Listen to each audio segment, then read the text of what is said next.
Leviathan the Lost. But why now? After all this time. Why, what now?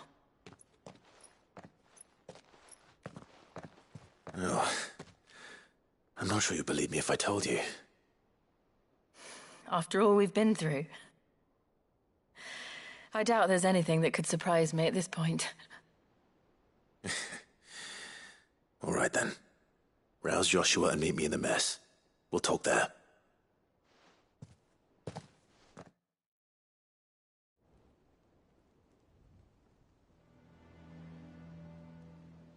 I see we're all here.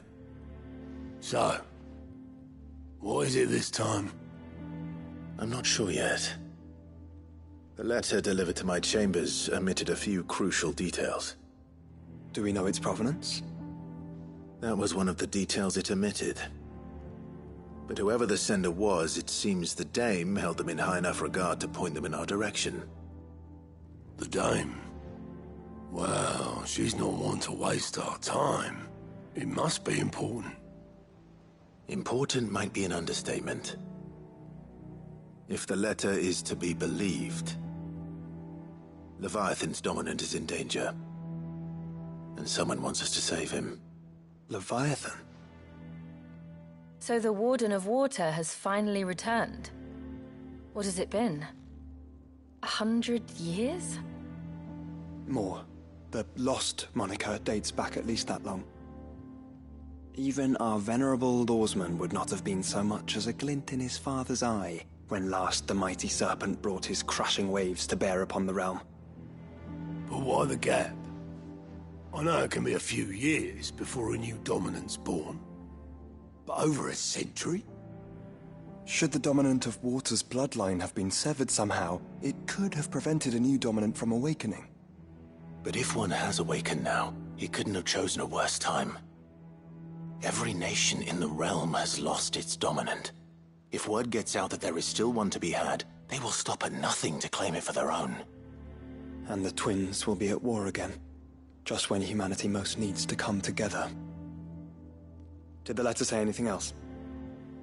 Only that if I wish to know more, we must meet in person. And that the Veil can arrange a meeting. If nothing else, you can be certain it ain't a trap. Famous last words. I'm coming with you. As am I.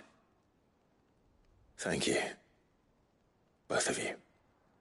And Otto? Yeah. I'll keep an eye on things here.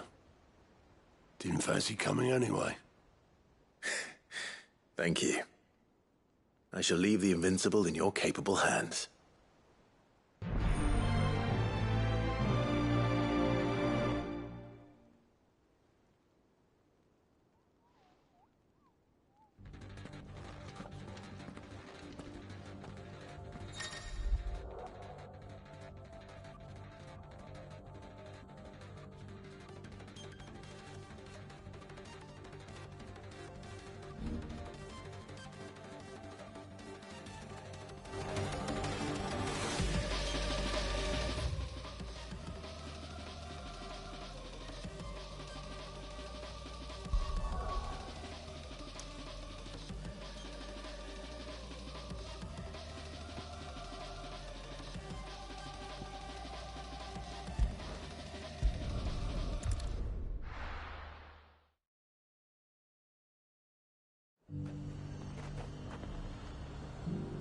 The garrison said they take another 100 of me pitchforks. Those whites will think... To the Veil it is, then. Seems the Dukes.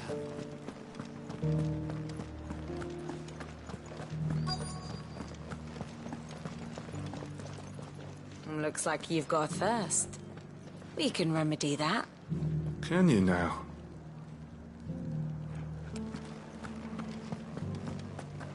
But enough talk. How about we return to the Veil? I don't think I ever got the chance to properly thank you for your service. My chamber is just upstairs. You can bring your friend. If that's your fancy.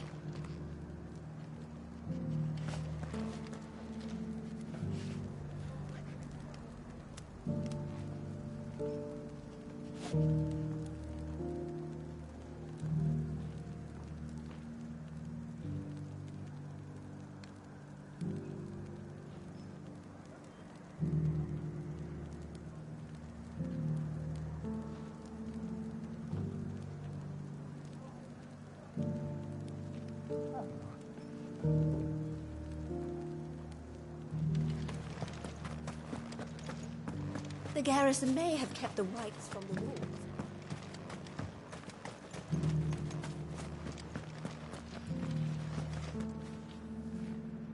Northreach welcomes you, Clive.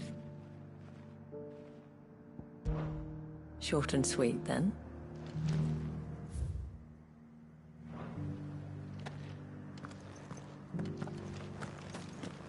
Fancy a peek behind the veil, my lord?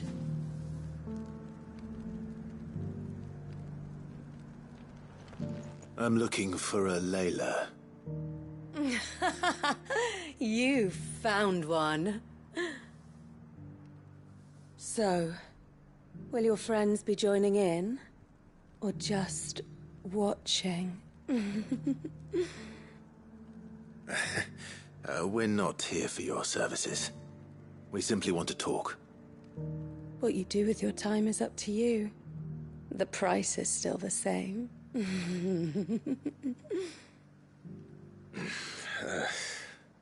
We're here about the letter.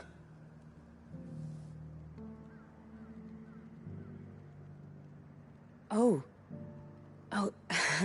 Sorry. I suppose you'll be wanting to know who wrote it then. Among other things. Look, I'm just the messenger here. There's only so much I can tell you. Specifically? A location. North of town, on the shore of Isle of Feist Bay.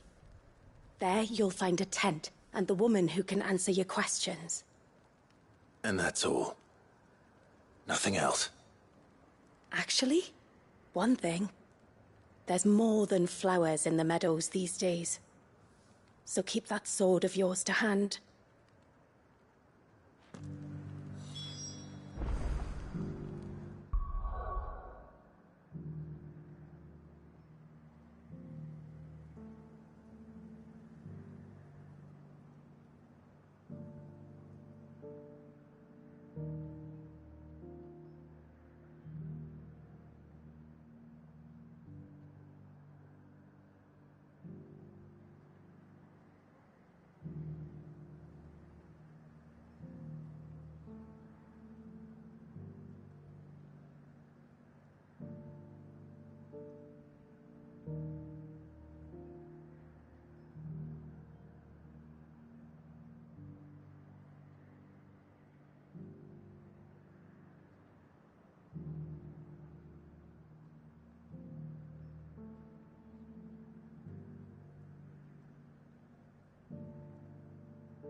Does anyone else think it's strange that this woman should prefer to keep to the outskirts of town?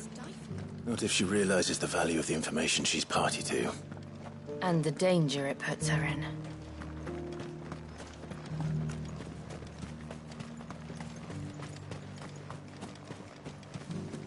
Do be careful.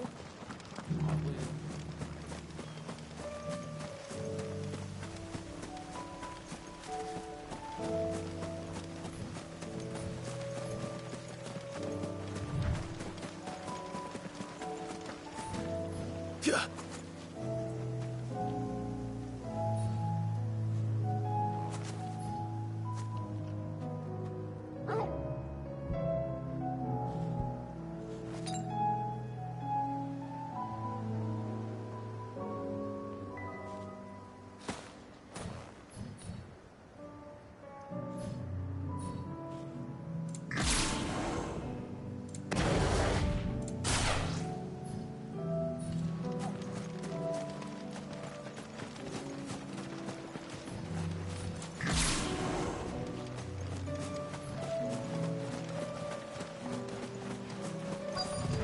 The tent is where Layla said it would be. Yes, but who awaits us inside?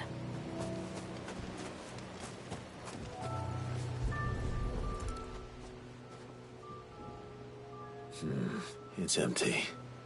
Why am I not surprised?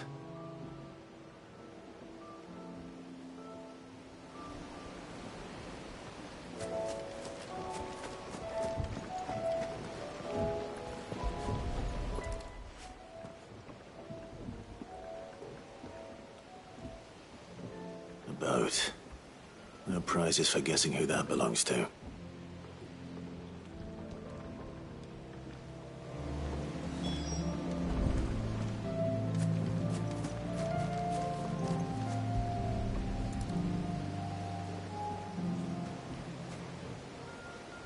The embers are still warm.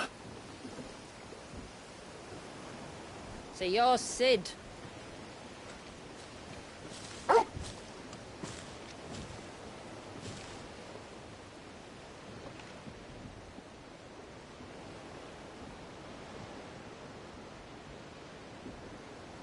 I suppose I must be. Which means you have me at a disadvantage. Apologies.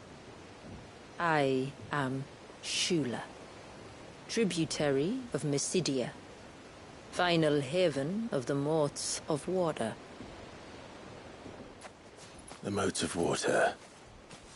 The very tribe into which it was believed Leviathan's dominant was born. A people notable for their sapphire eyes and ivory hair. Yes, that would be impossible, since the tribe famously... vanished. Was exterminated. Despite the best efforts of both church and state, we are still very much alive. Though we've managed to keep that fact hidden from good Grieger's faithful for over a century. Along with Leviathan's dominant.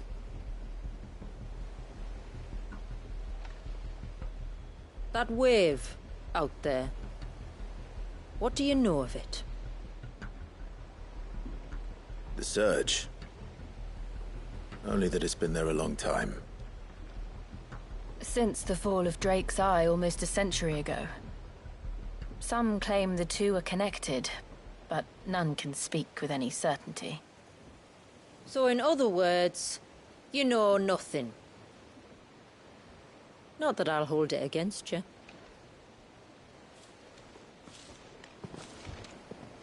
The wave was raised by Leviathan in an act of rage.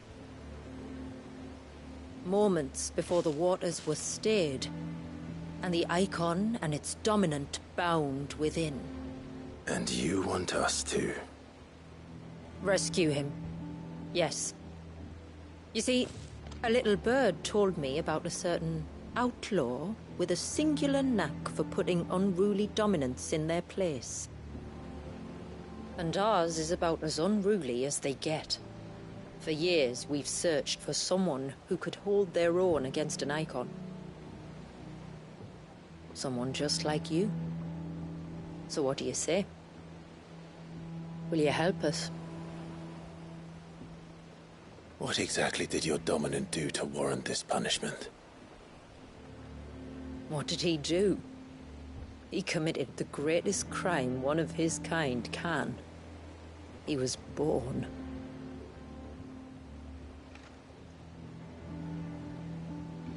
But he deserves a better fate than the one my people forced upon him. He deserves to be free. As do we all. Very well. Far-fetched though your tale may seem, something tells me you speak in earnest. So we will do what we can for your dominant. But first, you will tell us everything you know about him and the means of his imprisonment. I can do better than that. I can show you. Care to take a trip across the bay? My people await you there. Lead the way.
All right, you might want to hold on to something.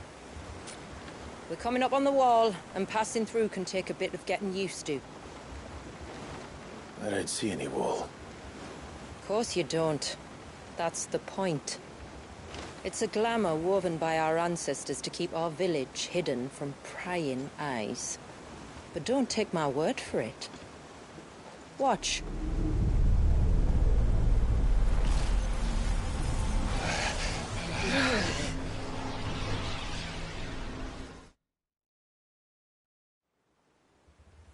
Oh, that was worse than a slug of Bacchus wine. Clive, the sky. It's blue, but how is that possible? You do know what a glamour is, don't you? Ours just happens to work both ways, and a good thing too. I wouldn't fancy staring at those sickly clouds every day.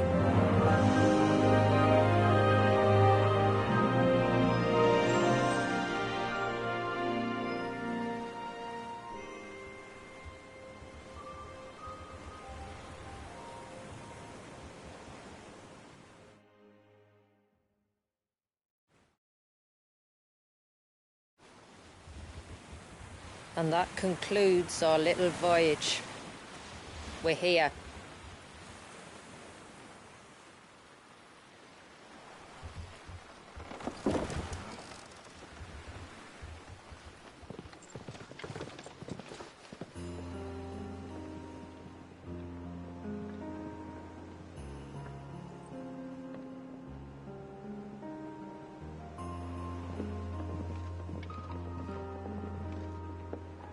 It's a long slog to the village, and a hard one. I hope you're up for a climb.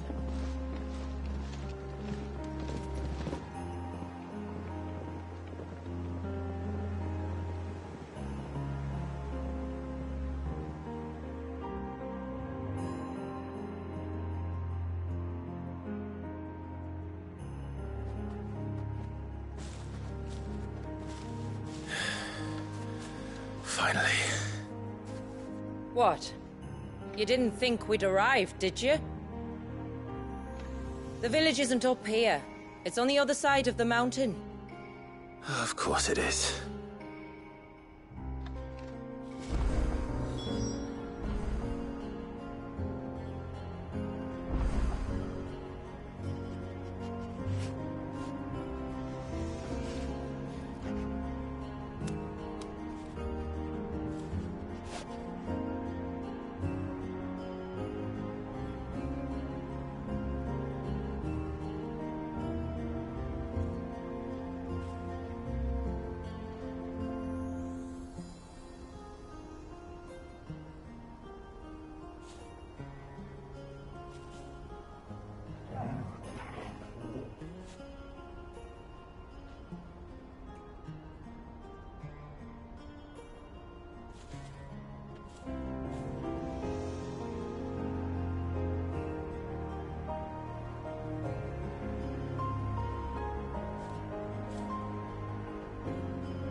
Watch yourself, Sid.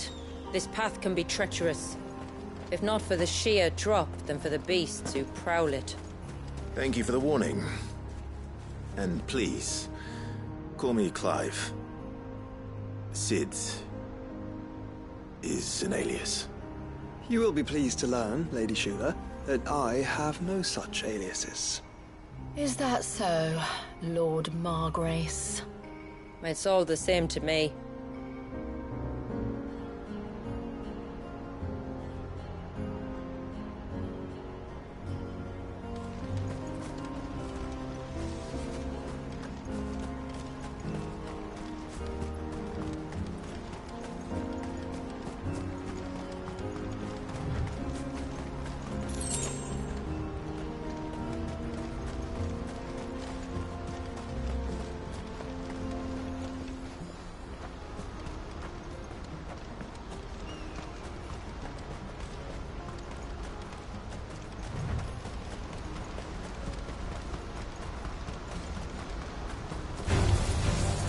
I was wondering when they'd pick up our scent. Stand back. We'll handle this. Oh, will you now? Shall I keep my axe and spells to myself then?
Earlier you mentioned spells, yet I see you carry no crystals.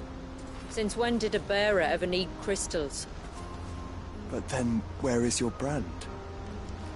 Waiting for me in Sombrek, if I ever get careless.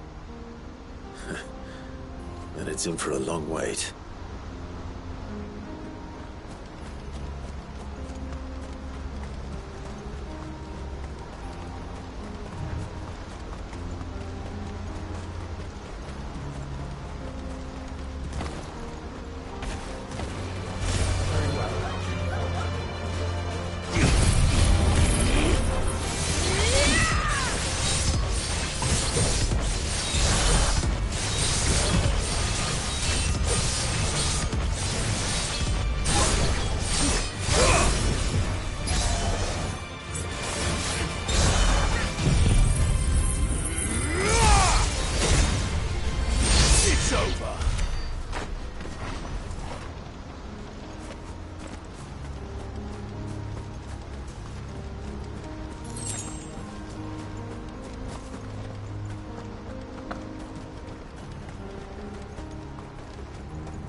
We're almost at the summit. From there, you'll have a better view of our home.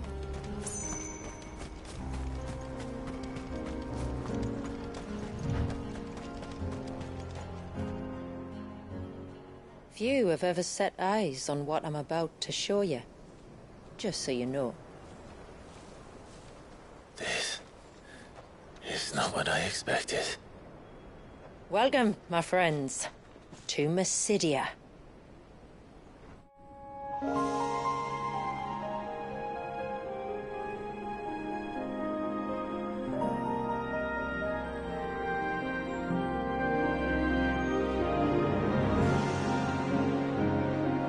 It's been a long time since I saw the North looking so... Alive. I'm sure you have plenty of questions, but it's been a long journey, and I expect we could all do with a rest. Our humble village is only a short way from here, if you'd care to accompany me. Let's get ourselves in front of a fire, and I'll tell you everything you need to know.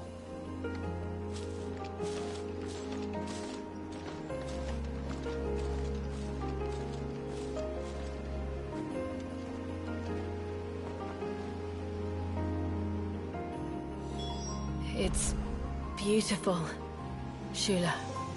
And we aim to keep it that way.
Are those stones glowing? That's one of the cairns which maintain the glamour. Steer well clear.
If the surge was an act of rage, One wonders what prompted it.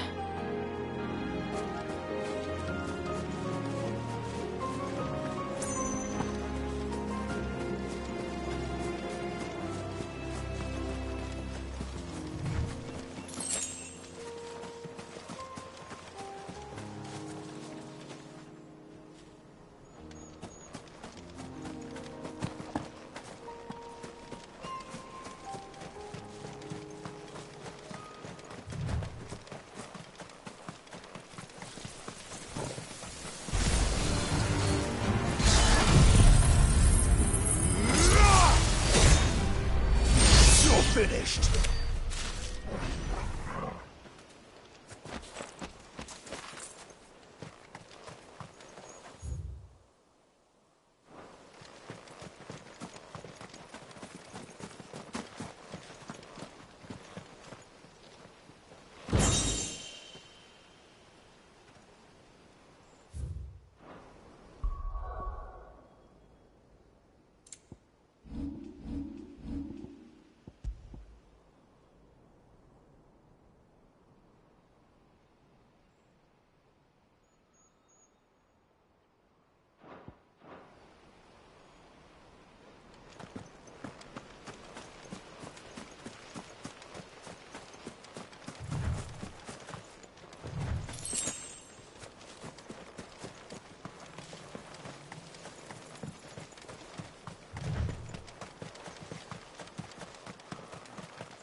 we not have spared ourselves the mountain crossing by landing further north?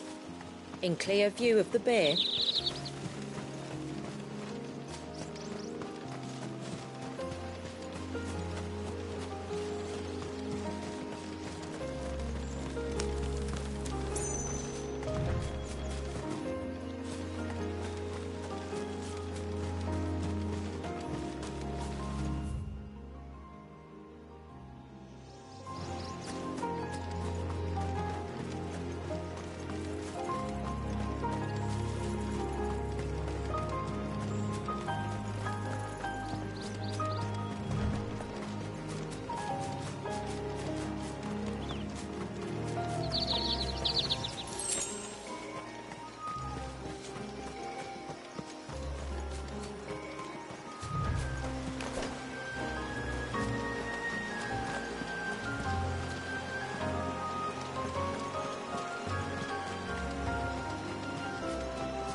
On evening tides.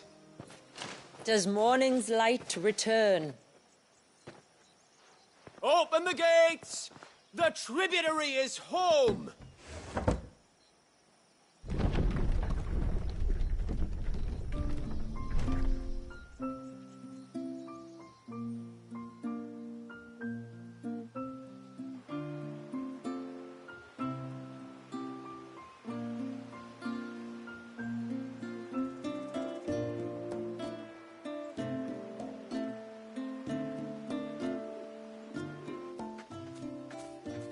Outsiders? Well, I never. Look at the size of that dog. All right now, back to your duties. You'll have to forgive my people their curiosity. We don't get many visitors. Or any, truth be told. Then we are honored to be the first. This is quite extraordinary. Like stepping into another world. So do you believe me now? You've made it difficult not to, my lady. But how did your people chance to settle here in the north? Unless I am much mistaken, the moats of water long called the coasts of Southern Ash their home. Until Drake's Horn fell and the Blight forced them ever inland, where... We met our doom, along with our dominant. I see you've read the Gregorian Church's account, but perhaps you'd like to hear ours. That building over there is the Witten Hall. It's where my people gather to discuss matters of import.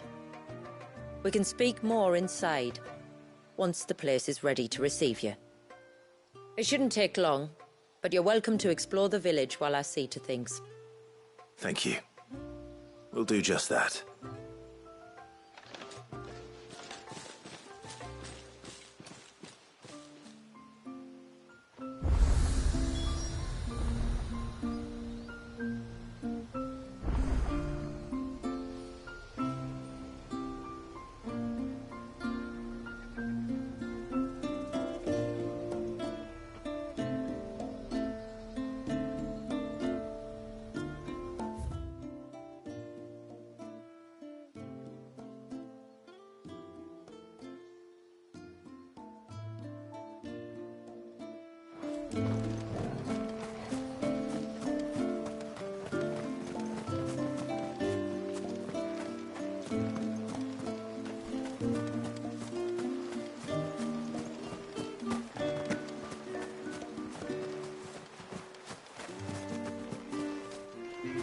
That'll be them then. Don't look like much if you ask me.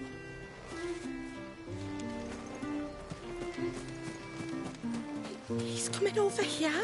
What do we do? I don't know. Just look busy.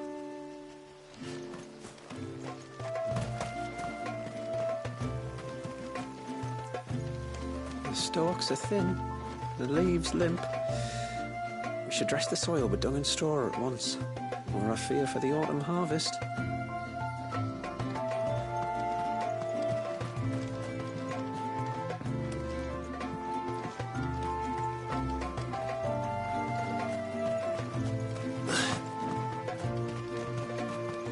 I give you my grain, you give me your eggs. Everyone's happy. Except for the eggs, maybe.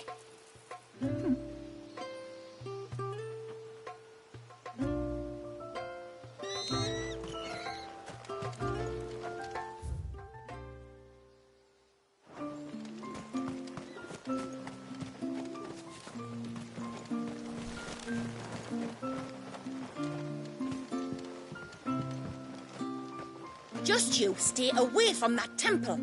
Do you hear me? I heard you the first time.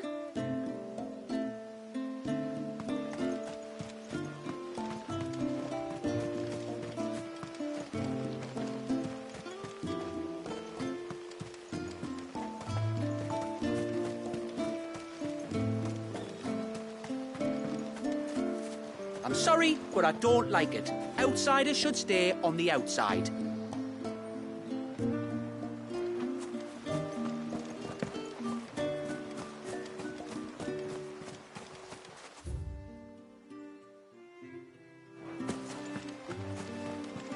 Look, that one's got a black cape. Do you think he's the leader?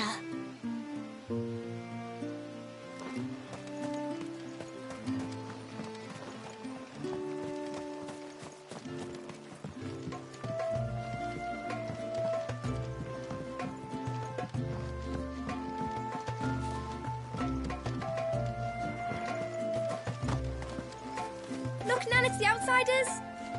Hush! It's not polite to call outsiders outsiders.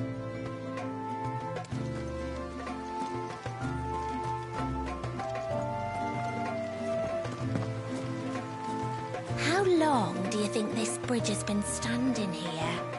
Oh, at least as long as we have.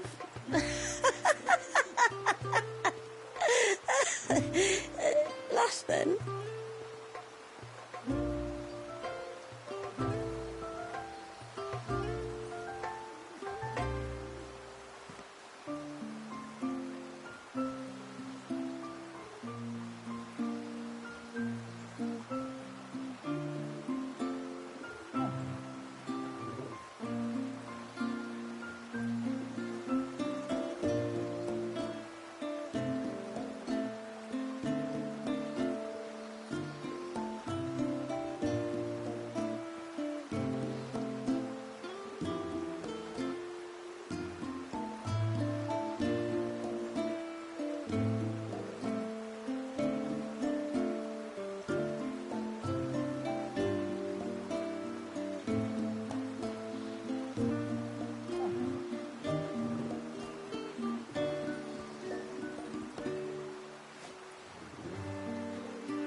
Ma'am, I want to play with the others. Well, you should have thought about that before making such a mess.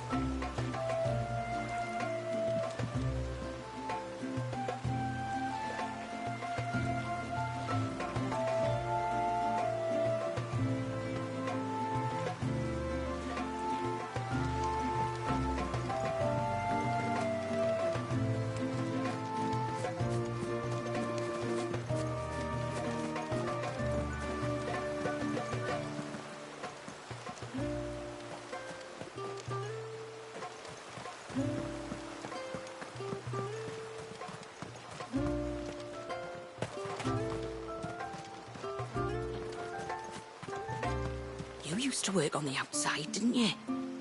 Is it really like they say it is?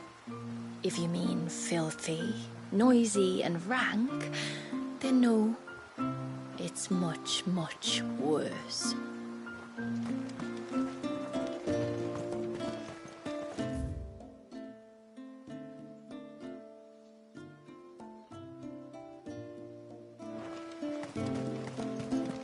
Suddenly, there were curls everywhere I looked.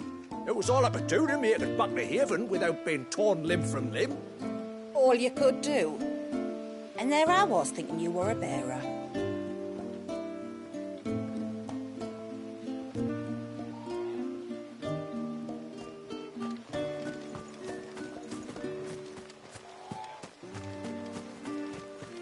Did you hear that, girl? You're going with father today. If you don't mind, Amanda, I'm in a hurry.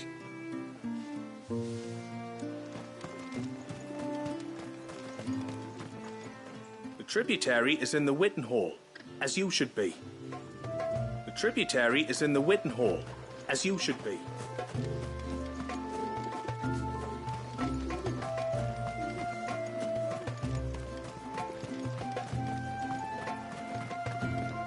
Seems like one of the cairns was disturbed by an ibex.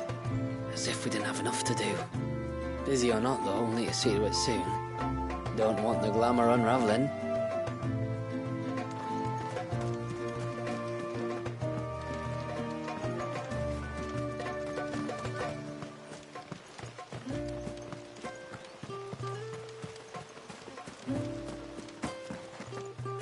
Please, Grandad, tell us another story about the witch.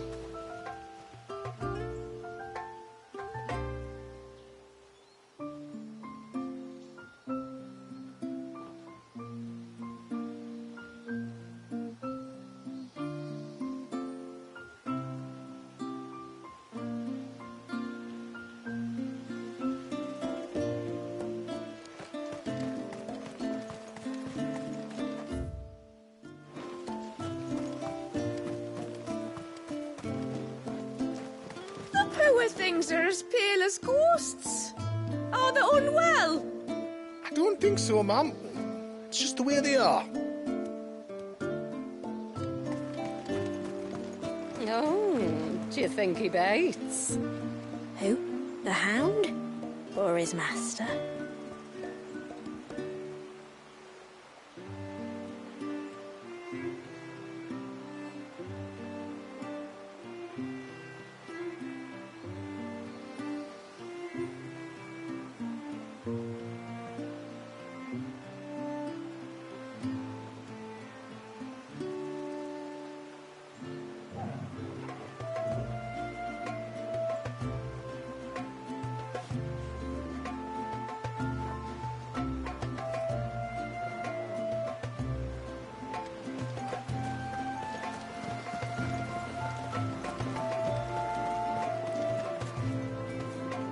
Intruders! We must flee! It's all right. They're the tributary's guests. After what their kind did to us. It's wrong.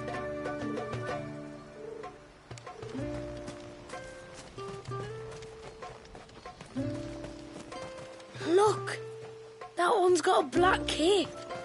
Do you think he's the leader?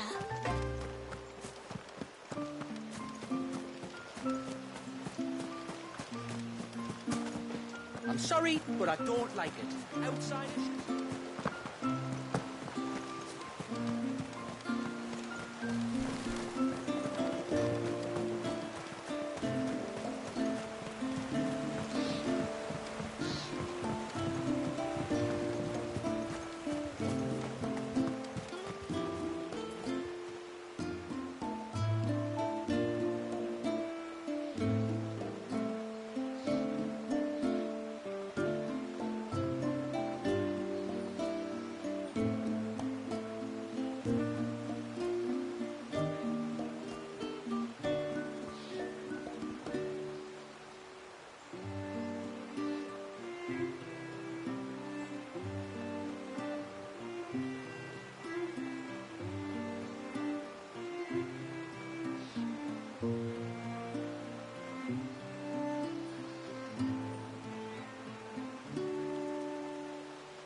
So what do you think of our little haven in the woods? It might not have all the comforts of a southern settlement, but at least it's ours. And there's a lot to be said for that. It can't have been easy keeping this place a secret. Not easy, no. We've dedicated our lives to maintaining the glamour that conceals us. Us and Walyas. This man, Walyas, is he Leviathan's dominant? That's right. Though he's no man, Walyas is still a baby. A baby? Forgive me, but you said that the Dominant and his icon were bound inside the Surge almost a century ago. That would surely make him older still. It would, if he'd been allowed to age. But the spell robbed the poor bairn of even that. I'm sorry? Walyas was the son of my great-grandfather. Leviathan awoke within him almost immediately. But instead of allowing the lad to live out his life as a valued member of the community, my ancestors sought to put his power to other uses. Sadly for them, the Icon sensed their treachery and summoned a wave so large it would have swallowed the entire village if my ancestors hadn't stopped him. Then it is not the Surge that binds the child, but time itself. Yes. Forgive me. I'm still not sure I understand. I'm not surprised. It isn't the easiest thing to explain. Which is why it might be better if I took you to see him. Show you exactly what he has to endure. That is why we came. Then let us be off. There's a road that leads north from the village. It'll take us right into the Surge.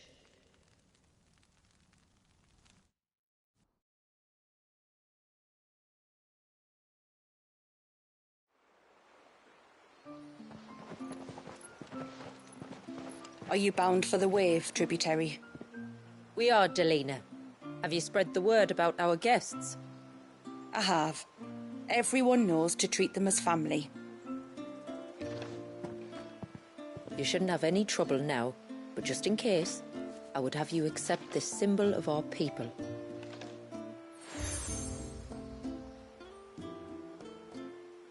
That's very kind. I look forward to meeting the family. The feeling's mutual. Should the Tributary be indisposed, feel free to ask me any questions you might have regarding the village, and I'll do my best to answer. Thank you. We will. Then I bid you good tide.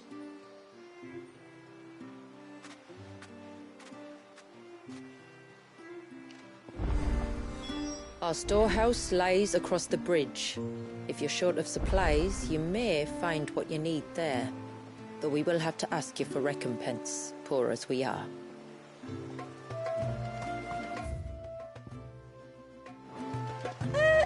Sid! You are Sid, aren't you? The man the Tributary told us about? I wonder if you could help me. With what exactly? Oh, nothing too troublesome. Do you know my husband, Pavat? He's the village smith, among other things. Anyway, his name day's not far off, and I wanted to make a gift for him. He's a craftsman, you see, and he's been fretting about running low on the flowers he uses for dye making, so I wondered if you might collect some for me and give them to him. Would this gift not be better coming from you? Perhaps, but it can't, for reasons I can't go into. Please, I know it sounds daft, but I'd be ever so grateful.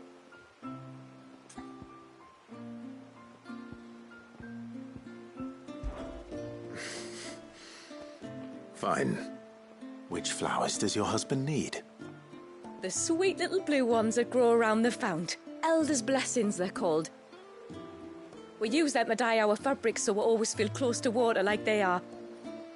You don't need to go to the trouble of picking them yourself, though. Just speak to the field hands and ask them to share their harvest with you. 2 basketfuls should be enough for my husband to be getting on with. 2 basketfuls it is.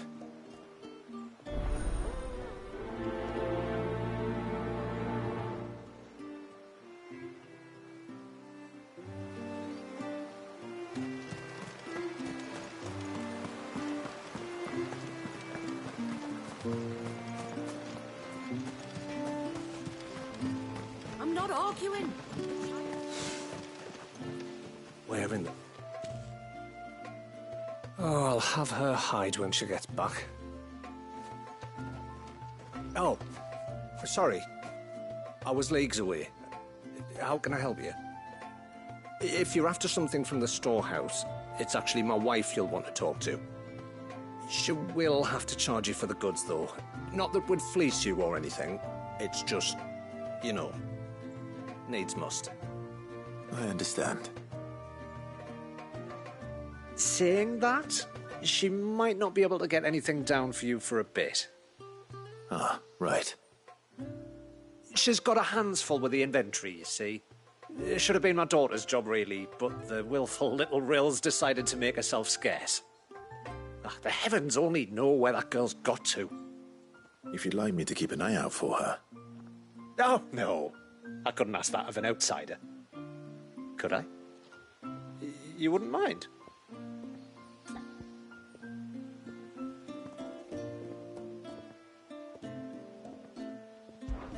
Of course not. She won't have gone far, will she? I hope not. But I've scoured the entire village for her and come up empty-handed.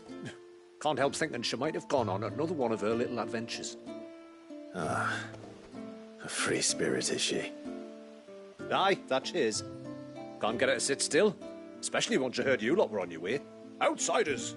You should have seen her little eyes light up. Oh, if she wanted to watch you arrive, she'd have made for the low gate where you first came in.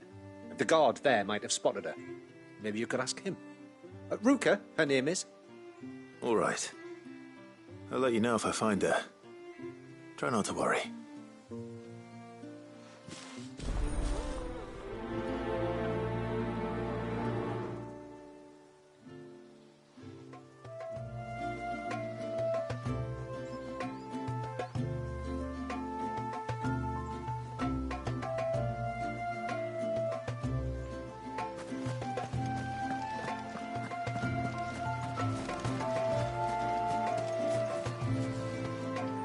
Excuse me.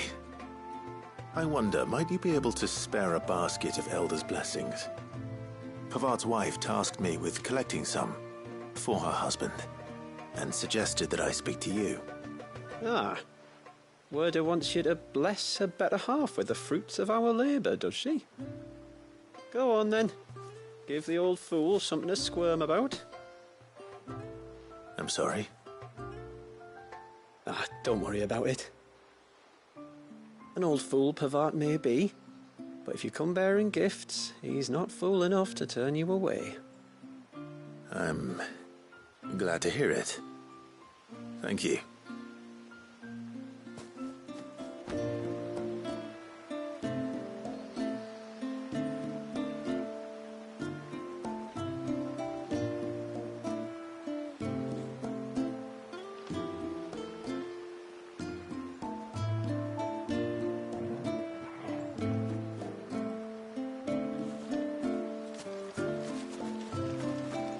Mirrors.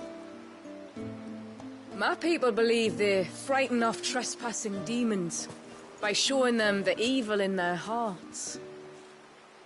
Would you care to take a look? The mirrors. My people believe they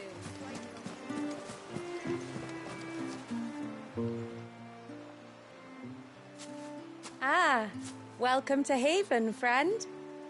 Thank you. Forgive my presumptuousness, but the smith's wife has asked me to make her husband a present of some Elder's blessings. 2 basketfuls, to be precise. Wow. I have one, if that's any help. It is. I'm much obliged. They really are beautiful. Aren't they just? Though that's not the only reason they have a special place in our hearts. Legend has it that when our people fled from Ash, the tributary of the time took some seeds with them. And as they wandered high and low across the Twins, he'd plant them wherever they stopped for water. Every elder since has done the same. So when we finally put down roots here in Mysidia, the flowers did too.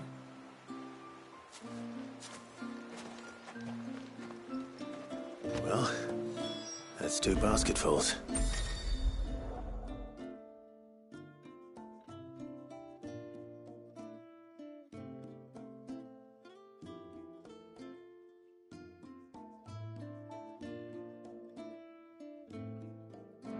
Time to visit Pavat.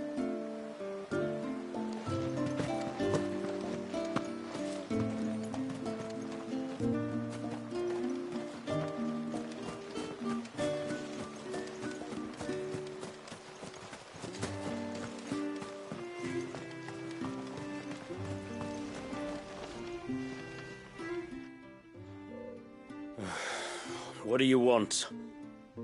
Your wife asked me to bring you these flowers.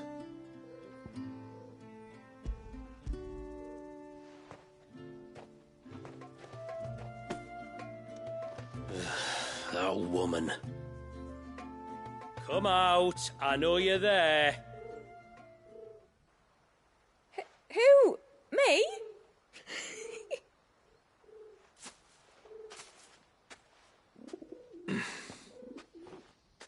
Would either of you care to explain what's going on?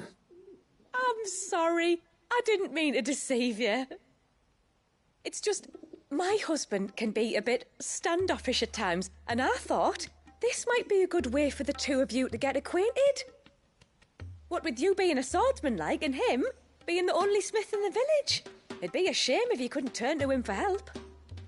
The only reason he couldn't turn to me for help is because I had my hands full with all the orders you lot dumped on me.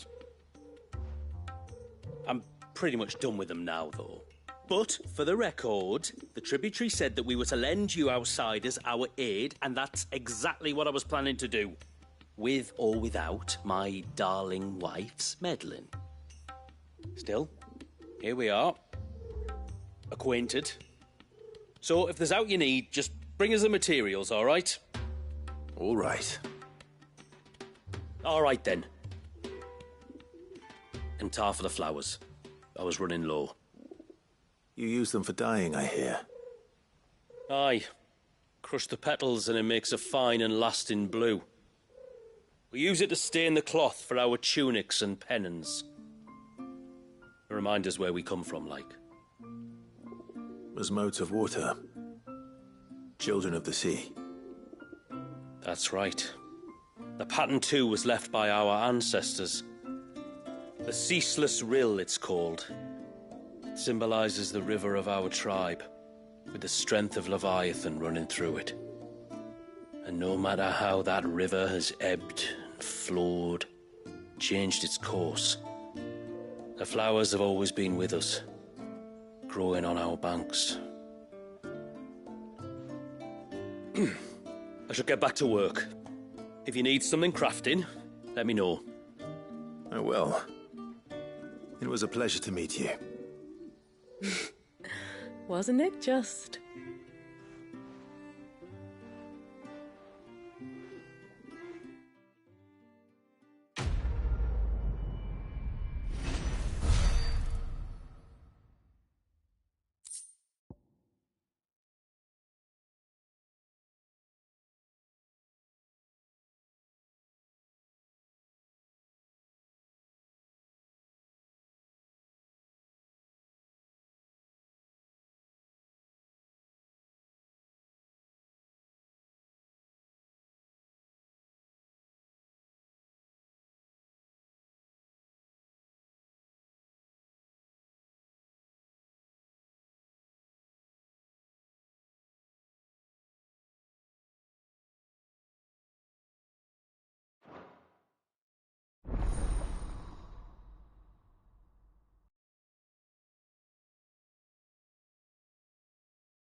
Hear me, mine ancestors.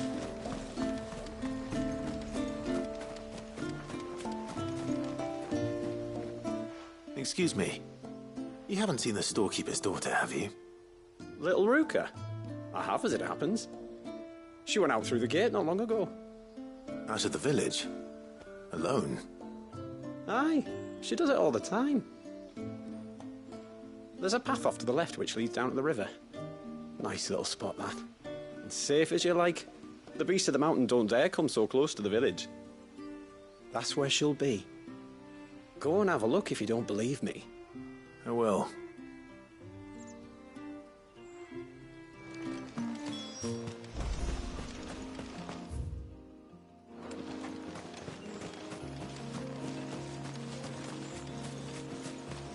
This must be the path.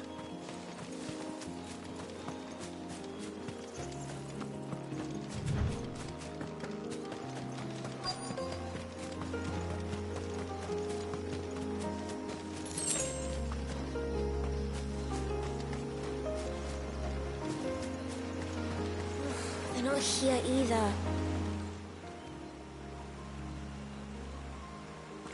It's you! I've been looking everywhere for you. You must be Ruka. You know my name? Can you lot read minds? Your father asked me to keep an eye out for you. You left without telling him where you were going. He was worried. But I went to look for you. Well, now you found me. What do you say we head back to the village and let your father know you're safe? All right. And on the way home, you can tell me all about the world beyond the wall. I want to know everything. Everything might be a stretch.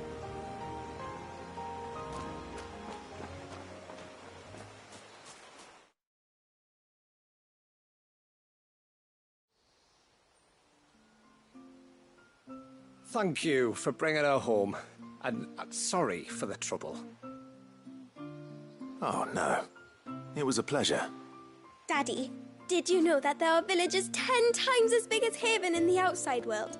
10 times! Cities, they call them. And in these cities, they have great big walls and towers and castles. Oh, to think I was worried. You can tell me all about the outside world later, Sweet Pea. Now go and help your mum with the stores. All right.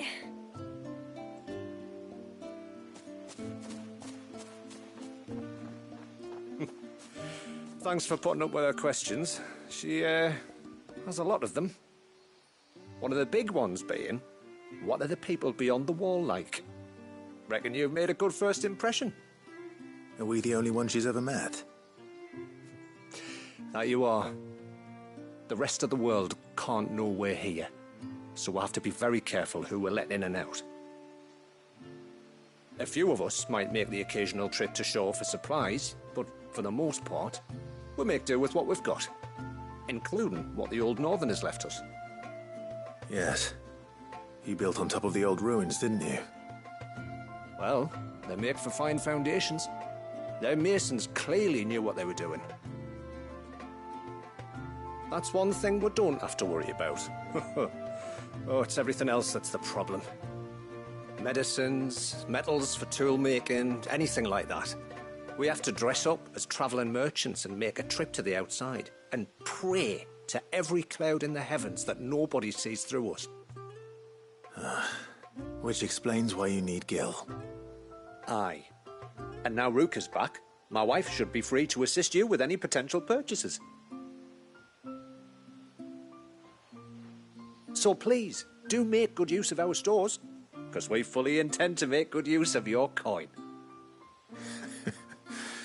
I'll be sure to keep my purse strings loose.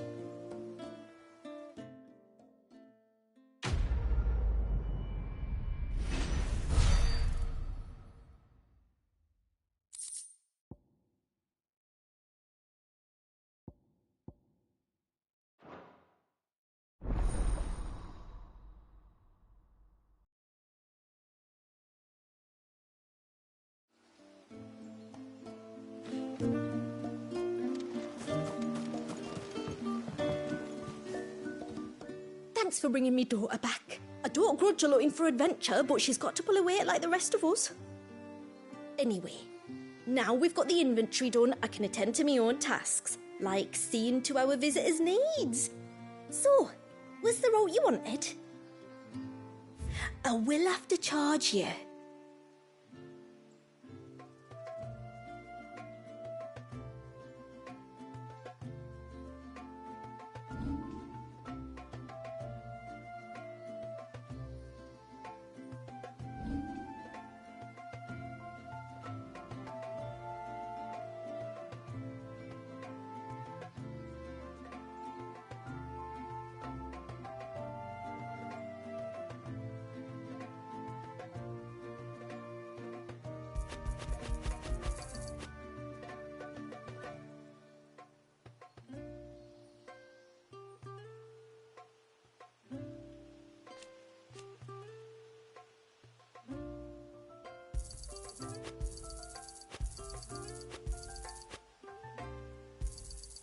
Well, if you're sure you need it.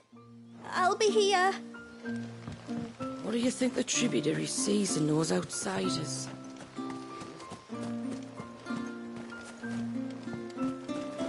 It's a pity nothing but the foundations were left standing. The whole storehouse made of stone would make it a lot easier to keep our supplies in good nick.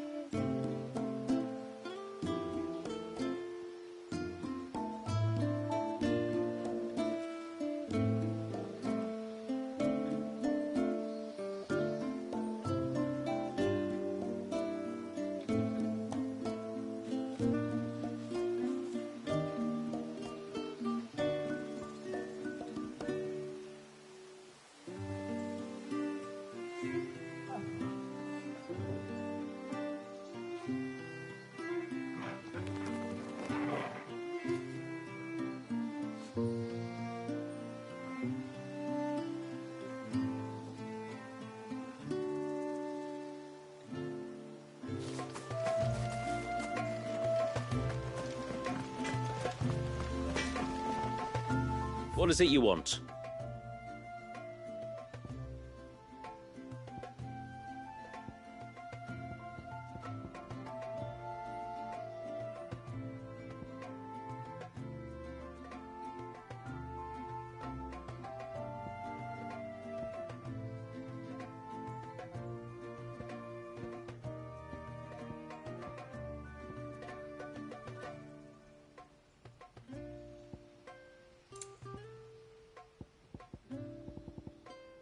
A good tide to you.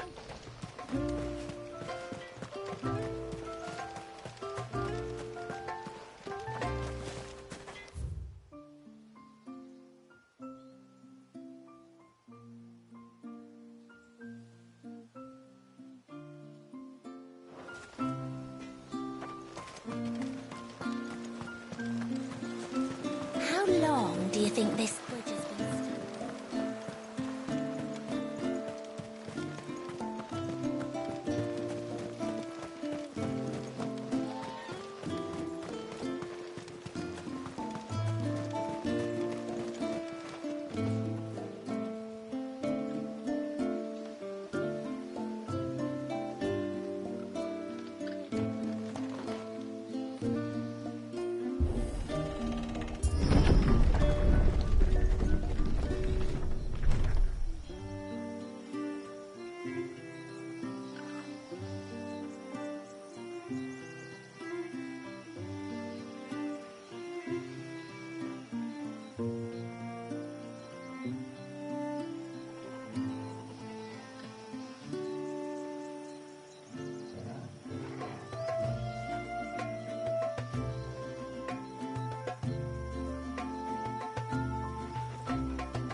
There's a pair of ships just up ahead. Ships? But are we not still leagues from the shore?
The quickest route to the surge is due east, past the second galley. Shula, how did these ships come to be here? What do you imagine happens when an Icon of Water gets angry? Really, brother, did you have to ask?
Tonberries. Foul creatures consumed by their hatred for everyone and everything. Everything save sharp knives, it seems.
Listen, brother. Time to fight.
Better already.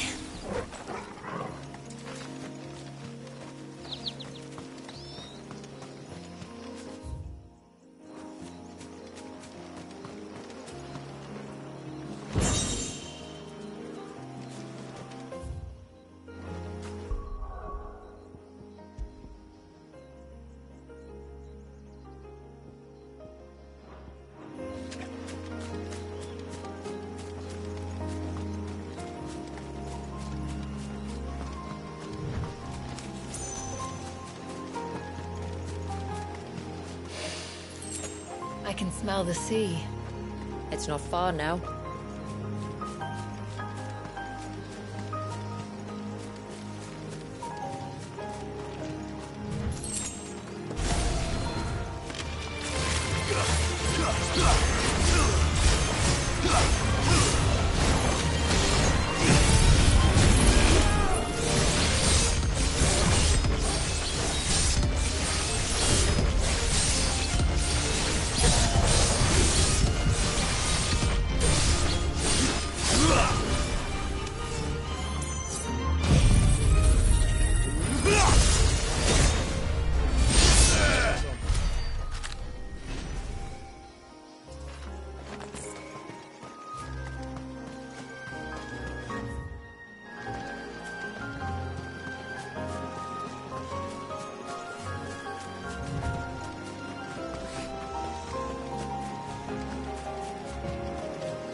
How will we reach the surge?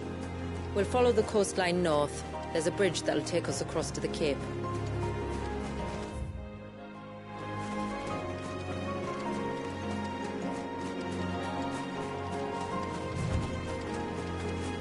You don't want to go down there. Trust me. Do I even want to ask why?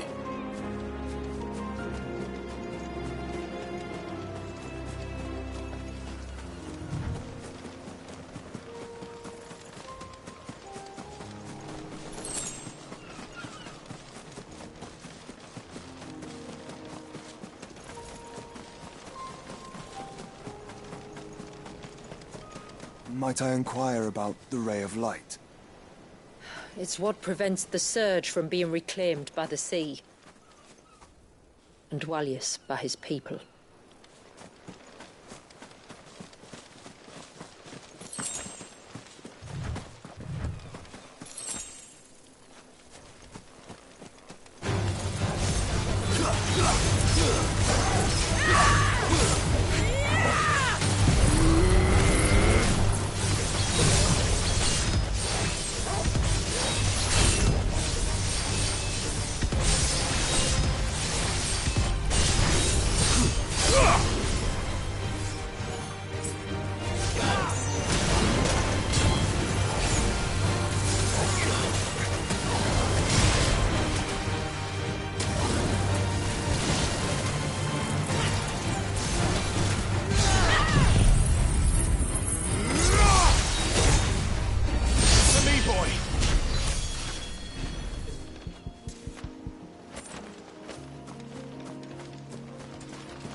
To me, boy!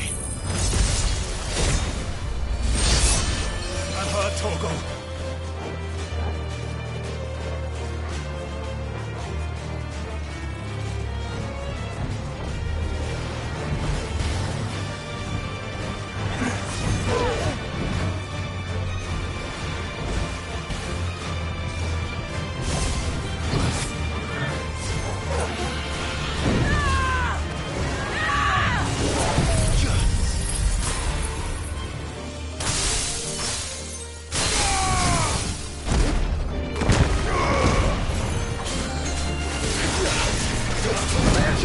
Help me, boy.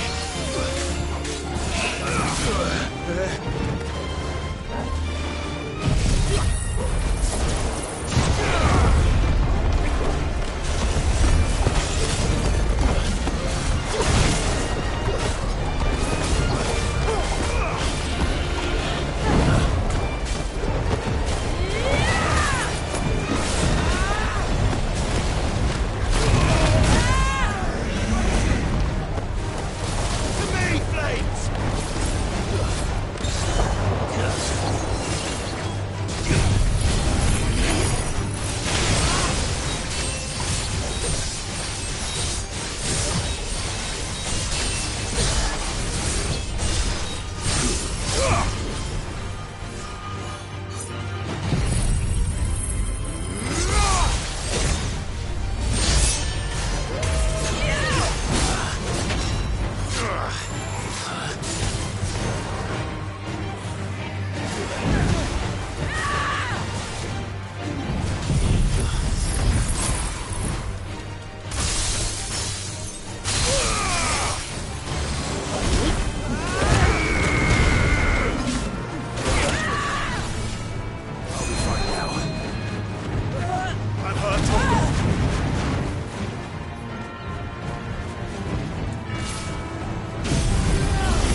You said before that the child is bound within the surge. But you've yet to tell us how we're meant to reach him. I trust we won't have to hold our breath. No. The surge wraps around the cape without engulfing it. If we continue to its tip, there is a path down to the seabed. And the wave's origin. All right. It won't be the first dominant we've met at the bottom of the ocean.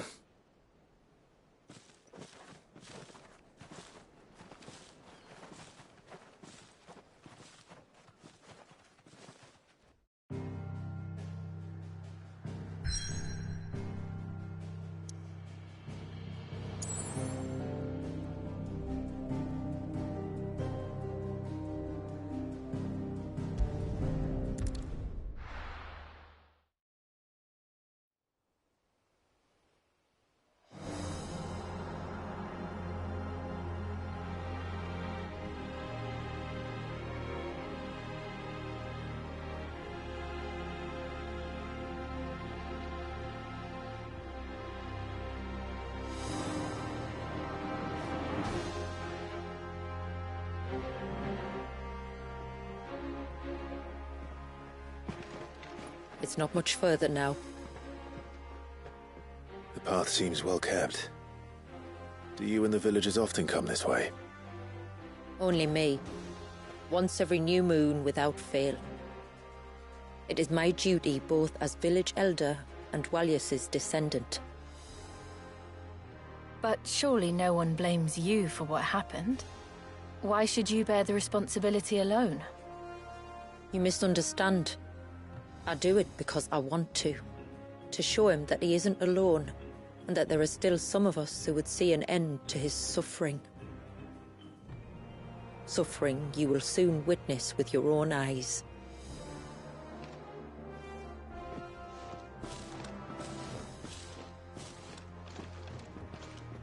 The forest grows quickly here. Left unattended, the path would be reclaimed in a matter of moons.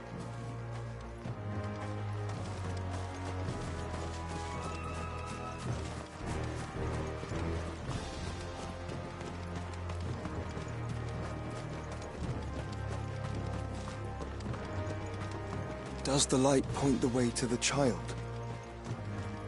It does indeed.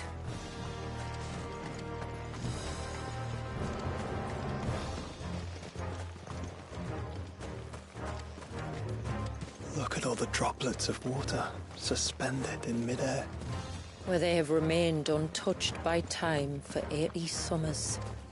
It's not right. No. It's not.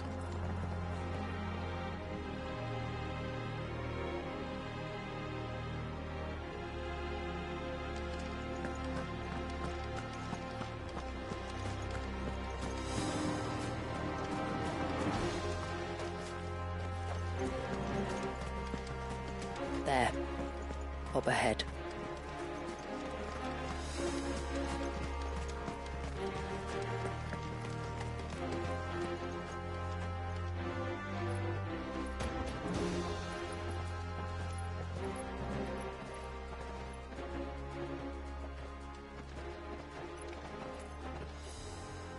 Down in the center. Follow me.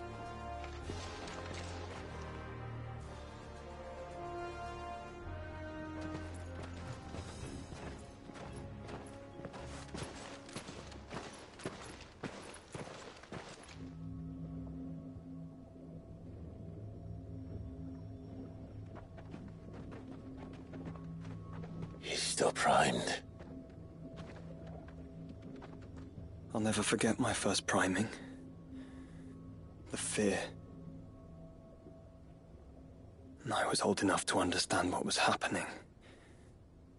One can only imagine how this poor child felt. He is the victim of an unforgivable sin. Committed by people who saw him as nothing but a means to an end. He must be so frightened. Then I'll ease his burden. You don't mean I'm not going to hurt him. Contrary to the tales, I don't go around killing dominants for no reason. What if I told you there was a way to remove Wallis' icon? I'd tell you you were a madman. It's hard to believe, I know. But it can be done. Though, it isn't without its risks. Part of the icon remains no matter what. So, it might still come to violence. I don't know. It depends on the dominant. I've seen things end well, and I've seen things spiral out of control. But I do know one thing. If we turn our backs on this child, there will be no end to his suffering. And I think that a worse fate than the alternative. Don't you?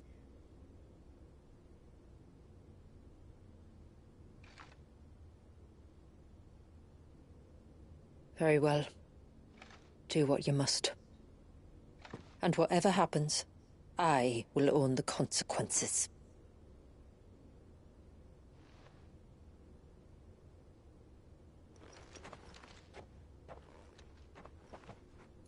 Don't be afraid, little one. Let me bear the weight.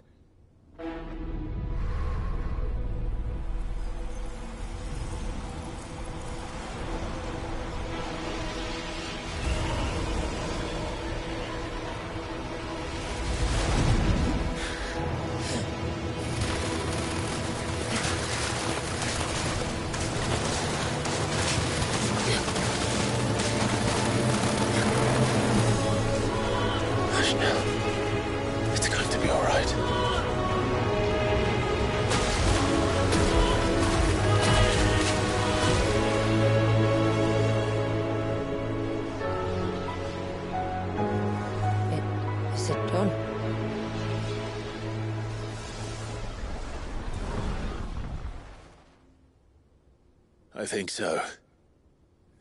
I can feel the icon inside me. But something's wrong.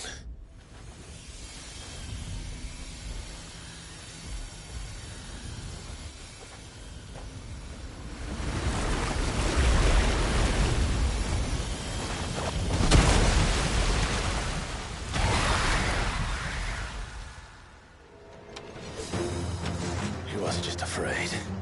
He was angry. All right.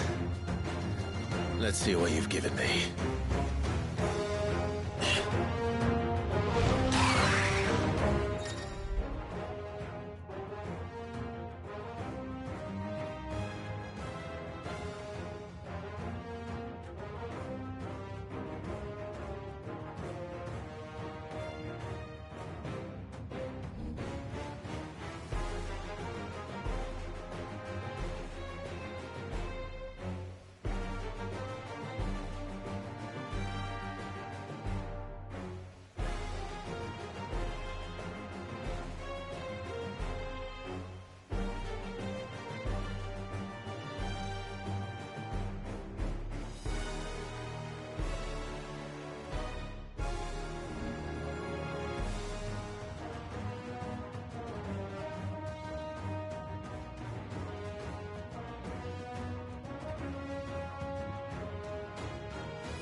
Leviathan? No, just an Eggy.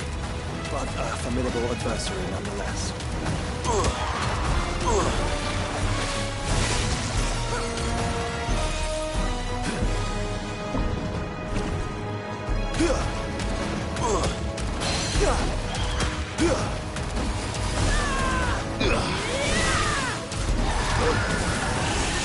Oh, look. It has friends.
No good.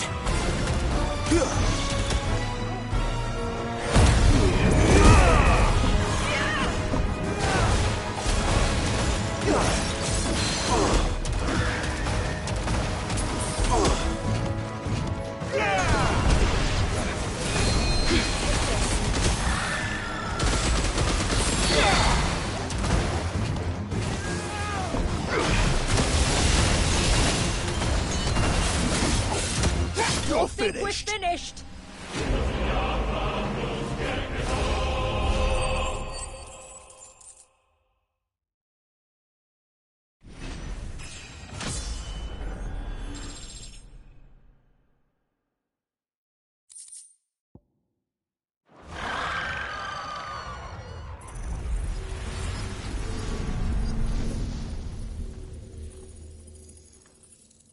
Is everyone all right? He seems calmer now. You said Walius was frozen in time. But he knew we were here. How? I don't know. He's never reacted to anything or anyone. Until now. The child has been bound for nigh on a century. If he has been conscious from the first, we must remove the seal at once. It's not that simple. I wish it were, but... there's more to this tale. It would be better if I explained back at the village. I see. Then let's return before it gets dark.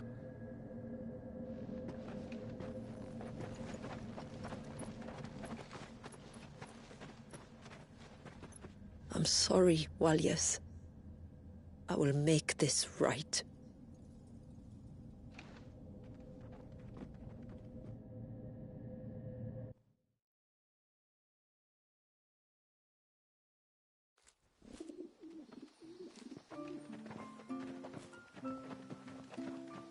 So, part of Leviathan is inside you now, is it? Does it hurt? No. Not anymore, anyway. Good. Because I still have need of your strength. If you want to know the rest, we should head to the Witten Hall. Of course.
Look, Dad. The Trinity's back. Do you think they saved Malleus? We'll find out soon enough, son.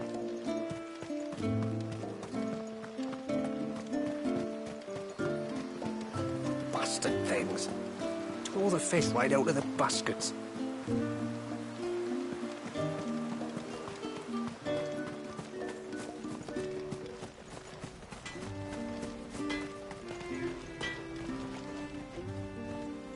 Yes?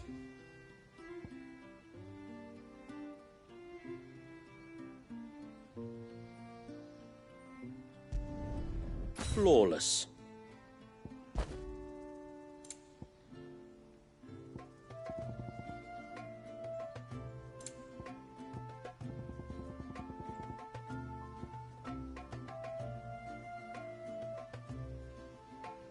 A good tide to you.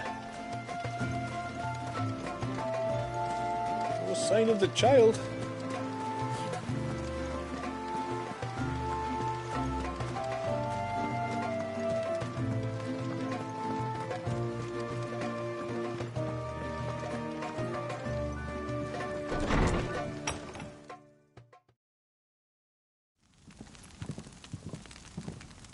To understand the spell which binds Wallius, you must first know who we are, and what drove my forebears to commit such an atrocity. This tapestry is our story, the one that brought us here. After generations of wandering, my people sought refuge in northeastern Storm, some 170 years ago. But in exchange for our safety, the Gregorian Church demanded we renounce our faith and branded us heretics when we could not. To be exterminated, as a lesson to others. And so was it chronicled in the imperial histories, for anything less would have made the Church seem weak. Yet a handful survived. The few who did fled north and west, and in doing so discovered two things that would forever shape our fates. The first was an old legend, revealing how to make your very own Mother Crystal. I've heard that one before. Yes, yet it gave them new hope. however false. Our ancestors convinced themselves that they could recreate the divine if they could only find a strong enough heart. A living being capable of channeling torrents of ether. And the heavens provided. A dominant. Well, yes.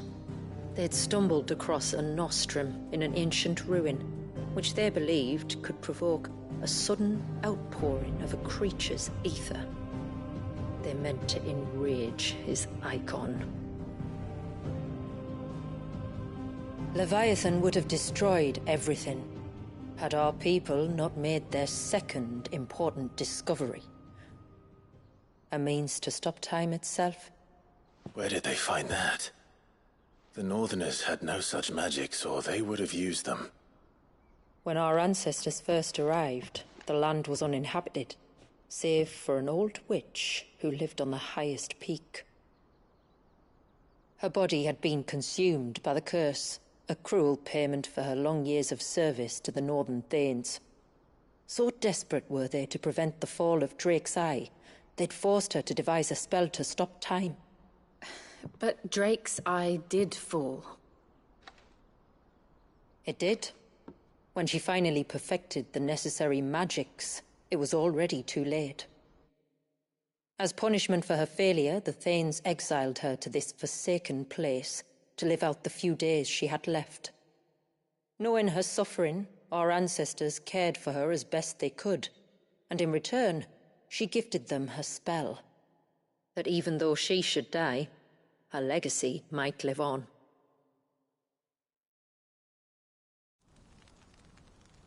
So armed with both the knowledge of the ancients and the secrets of time, our ancestors settled upon an ambitious plan.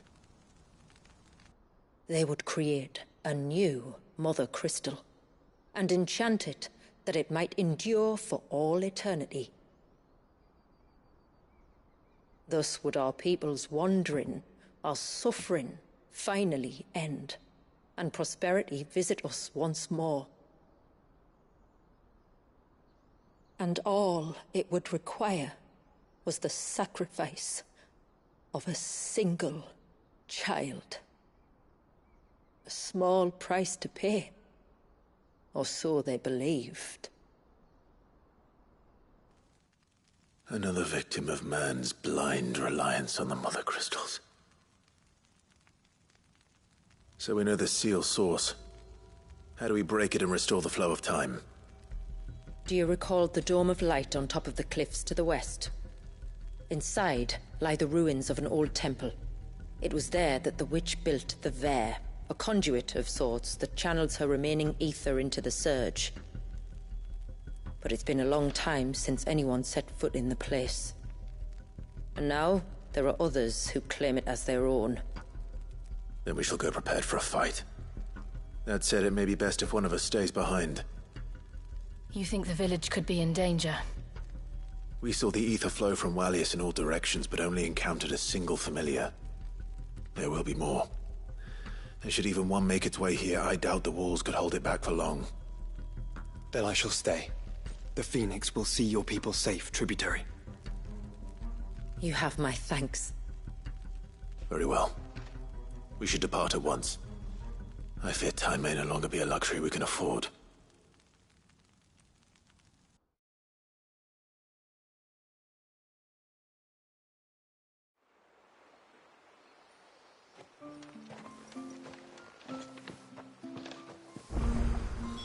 The Vare is not easy to find. We must first head north, and then west, deeper into the forest.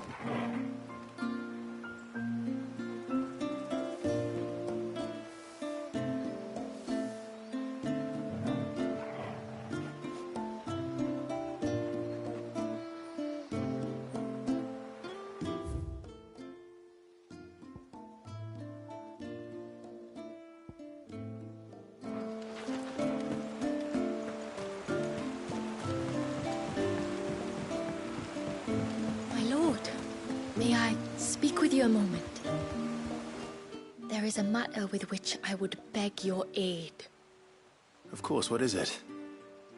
Please, not so loud. Something serious, then? Yes. I think we might have company. I was passing by the low gate when I saw a figure moving among the trees up on the cloak. At first, I thought it must have been you or your brother, so I didn't say anything, but the more I think about it, the more certain I am that the figure looked familiar. And you're sure it wasn't one of the other villagers? Positive. I think it was someone from outside the wall who has found his way inside. Of course, it could just be my imagination playing tricks on me. I only caught a fleeting glimpse, and it might have been you or your brother. But if it is who I think it is, we cannot allow him to leave now that he knows we're here.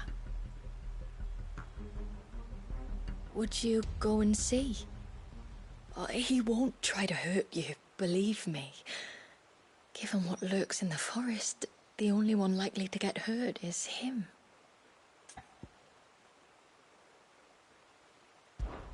Very well. Whether the man you saw is who you believe him to be or not, we need to know. It may yet be someone else entirely. Someone who means your people, or my people, harm. Perhaps. Just promise me that if you do find someone up there... Don't worry. I won't draw my sword unless I need to. Thank you. Ymilla, this man you saw, might he be the customer you told me of? I fear so. The customer? I'll explain later. Come on.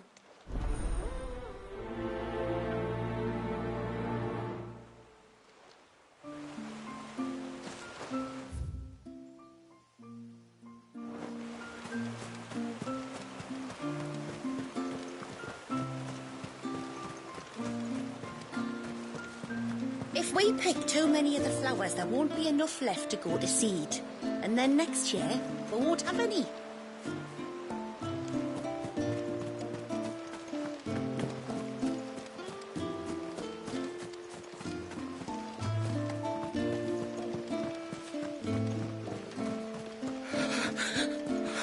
I can't go on like this. Don't say that. Just try to breathe. That's it. Is everything all right? Ah, you're the outsider. I'm Fannet, healer by trade. And this is Talor, one of my patients. He took ill not long after you arrived. Nothing too serious, I hope. I hope so too, but... But? This affliction, it's like nothing I've ever seen before. He complains of feeling chilled to the bone, but there's no fever to go with it. And my most powerful antalgic hasn't done a thing to ease the pain in his chest. I'm starting to wonder if his condition might require a different kind of treatment altogether. Shula said that you were here to help us. You couldn't help me, could you?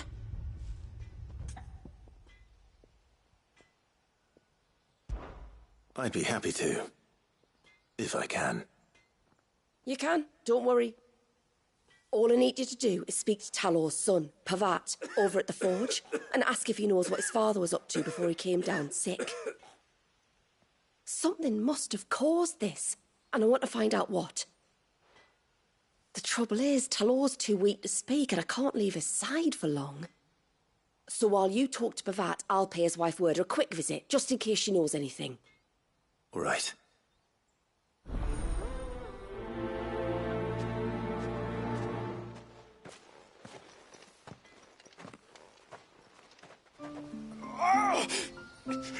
Leave me be. Let me go. Let me go.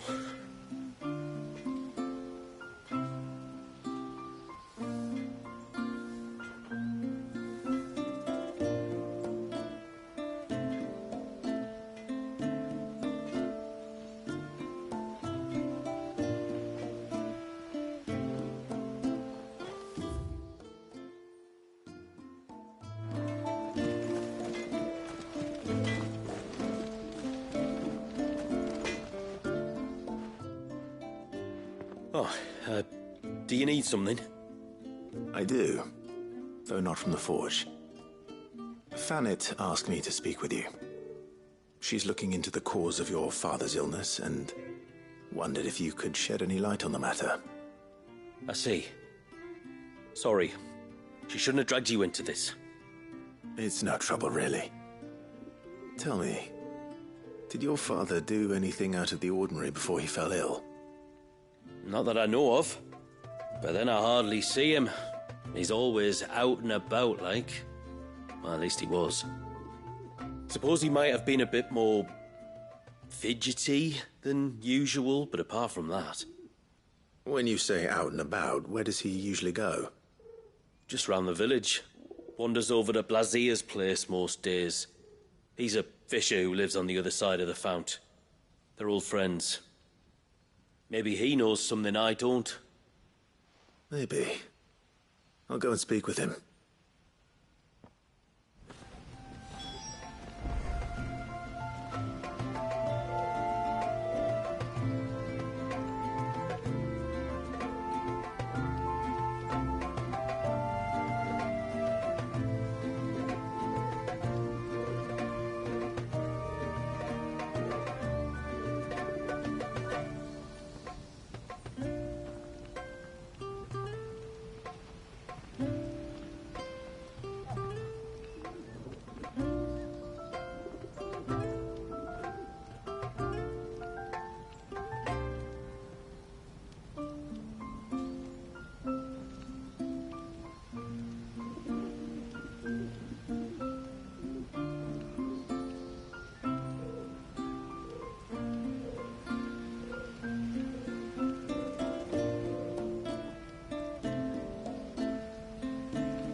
Sign of the child.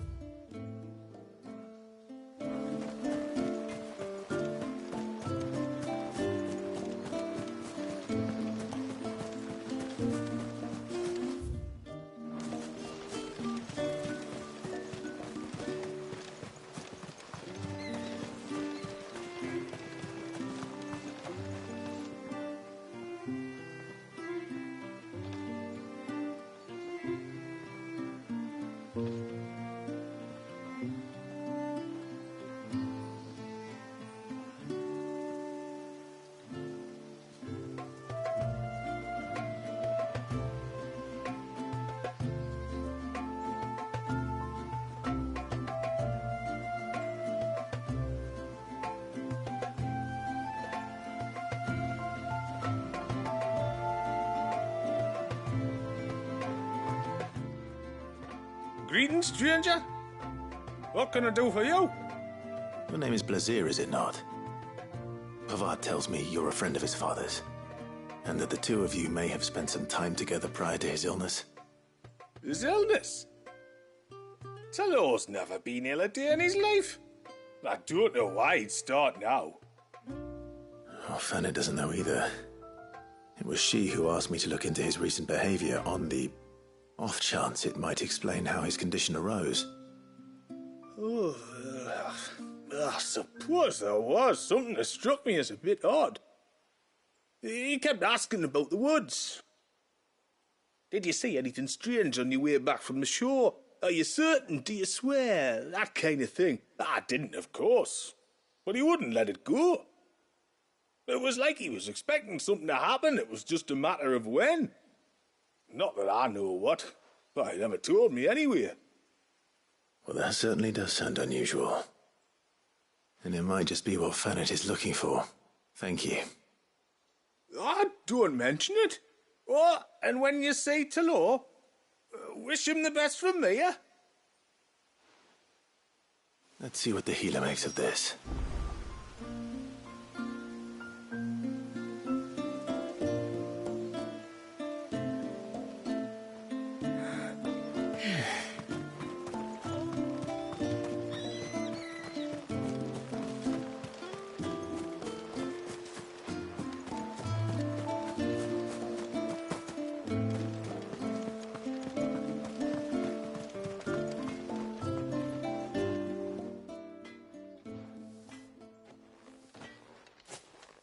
I spoke with Werder, but she couldn't tell me anything. Did you have any better luck? Nothing conclusive. But there was one thing.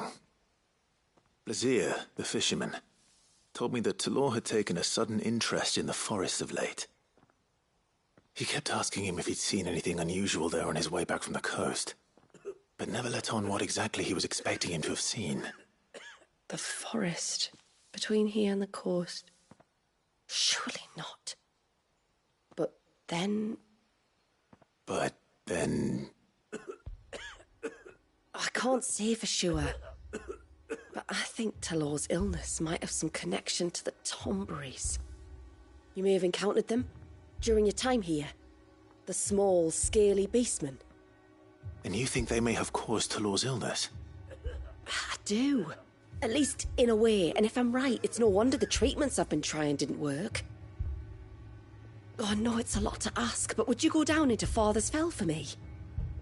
There's an altar there, and if my fears are true, an offering upon it. What is going on here? Please. I'll explain everything when you return, but time flows fast. I beg you, make haste for Father's Fell and take the offering from the altar. Talor's life may depend on it. Very well.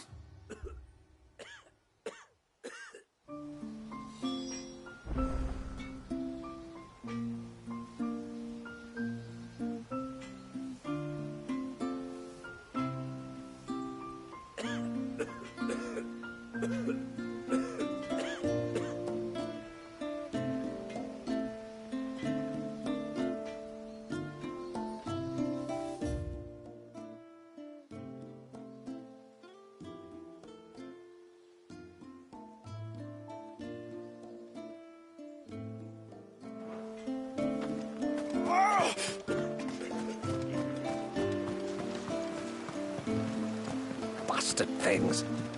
All the fish went.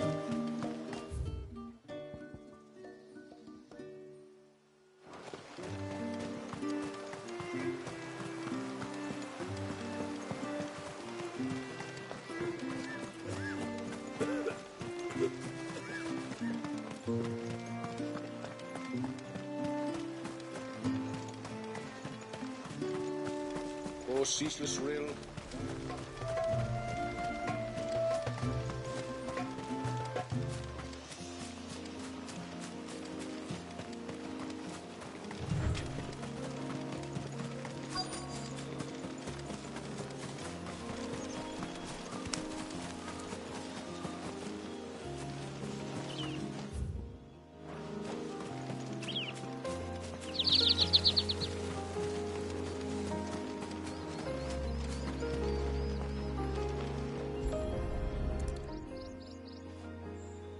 bottle. Breath of the Arbor. Perfume from Sambrag. Looks expensive, too. Who's there? Stop!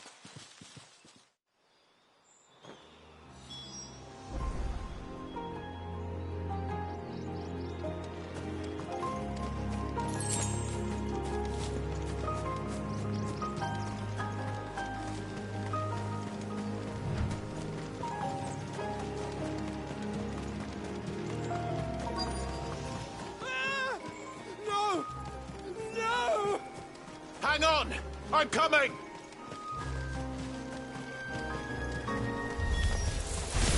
Don't eat me! I'll give you gut rot, I swear! Stand back. I'll handle this.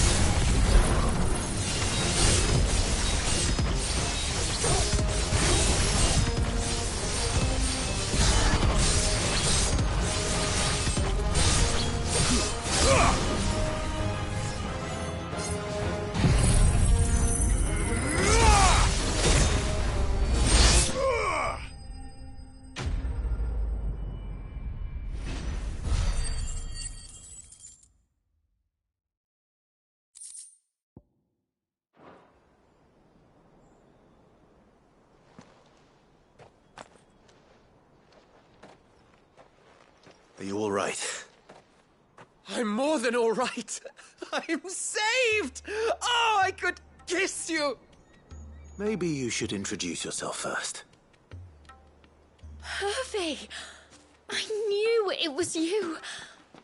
What are you doing here? I came to see you. Oh, my little canary, it's been so long. Thank you for saving him and sparing him. Who is he? Hervey, one of many clients from my employment beyond the wall.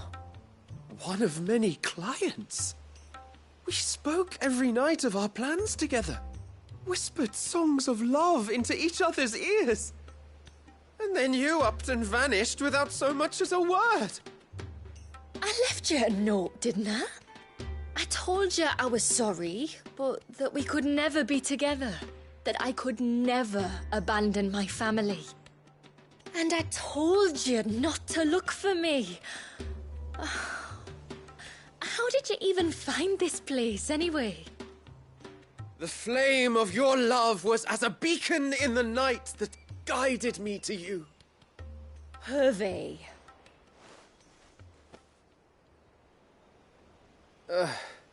I was walking by the coast near Northreach when I saw a lady who looked like you. Eyes like the ocean. Hair like the driven snow. The next moment, she and her companions were jumping in a skiff and sailing out towards the wave. So I, borrowed the nearest boat and started rowing. It must have been Shula bringing us here. So what? You rowed, found a nose how many leagues across the bay, simply because you saw a woman with white hair. And as I did, the skies changed from a dull and hopeless grey to a bright and benevolent blue. That was when I knew for certain that my little canary was close. Oh, why did you come? You should have forgotten me, as I tried to forget you. I cannot leave my people, Hervey. And now that you know about this place, neither can you. We must return to Haven and accept my family's judgment.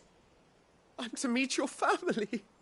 Oh, my little canary.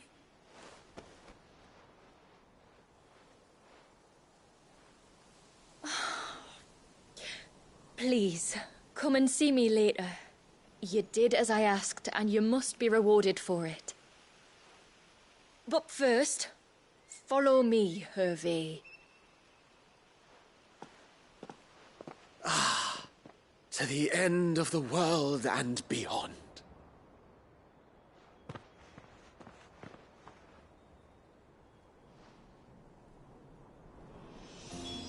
should never have found this place.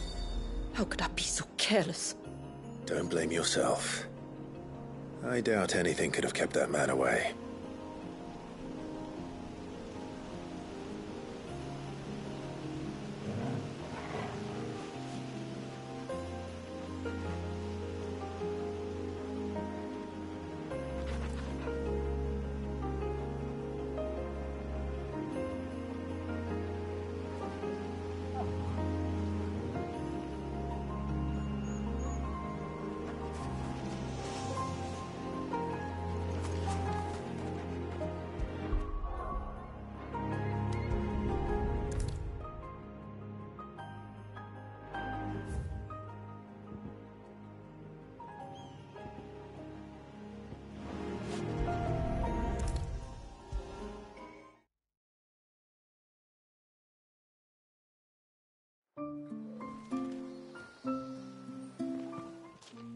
Forgive me.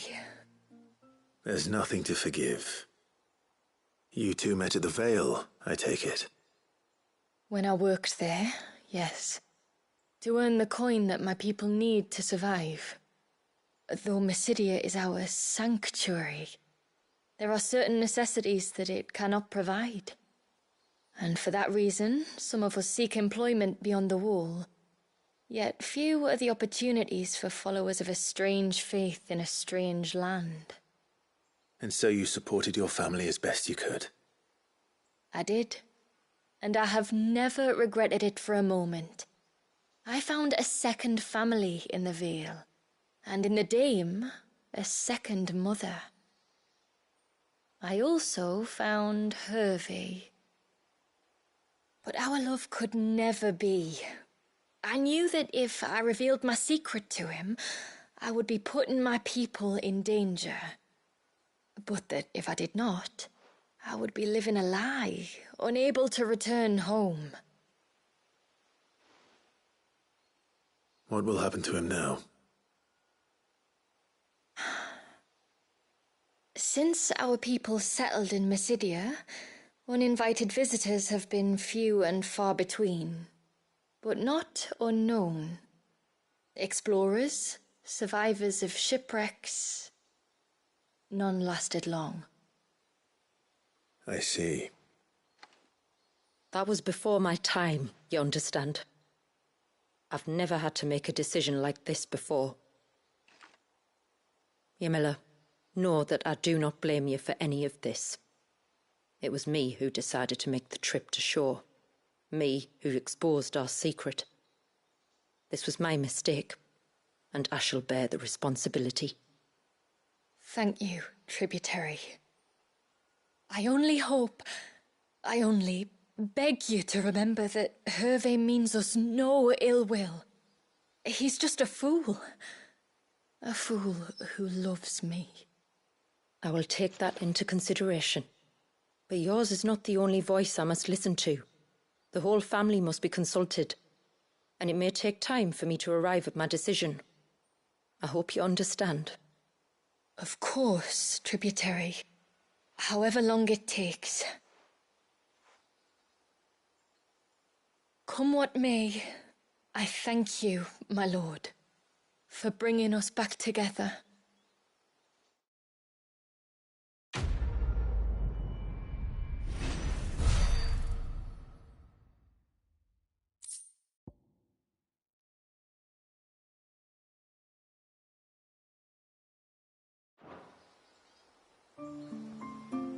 I left Hervey because I couldn't turn my back on my family.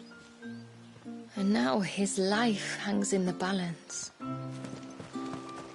I don't care what happens to me. Now I've found my little canary, I'm not going anywhere.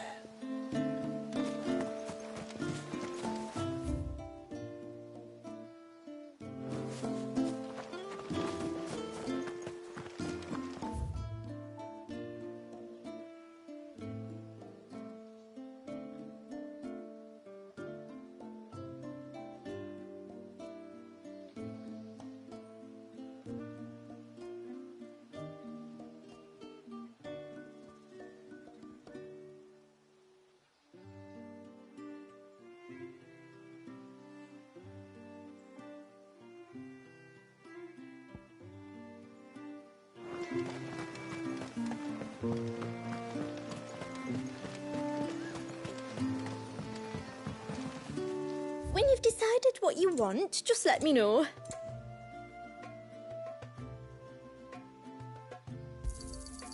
May it serve you well. Well, if you're sure you need it. I'll be here.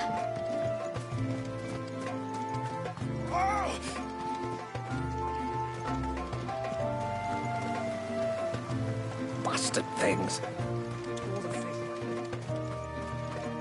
Oh, I never should have let him go alone. Ty, take me. What am I gonna do? You've got to help me. Shula said you were a force to be reckoned with. Are you? Why do you ask? Eh? Oh, sorry. I should explain. My name's Kitav. I'm worried about a friend of mine. He went into the forest and he hasn't come back. Would you help me find him?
I can try. Tell me what I need to know. Of course. You know about the glamour our ancestors cast to keep this place hidden, right? Shula told us about it, yes. Right. So you know the cairns we use to maintain the spell? Well, it's me and my friend's job to maintain them. If it weren't for the likes of us, it would have faded years ago. So your friend went into the forest to visit one of these cairns? Aye, that's right. He said he was going down to Father's Fell. There are 2 cairns out that way, one by the banks of the Swift Run and another near the Winged Wains, the ships in the forest. All right. How will I know this friend of yours? His name's Nassef. He's about my height, but clean-shaven. If you could track him down and see that he's come to no harm, I'd be much obliged. I'll search the village, just in case anyone's seen him, and meet you back here. Very well.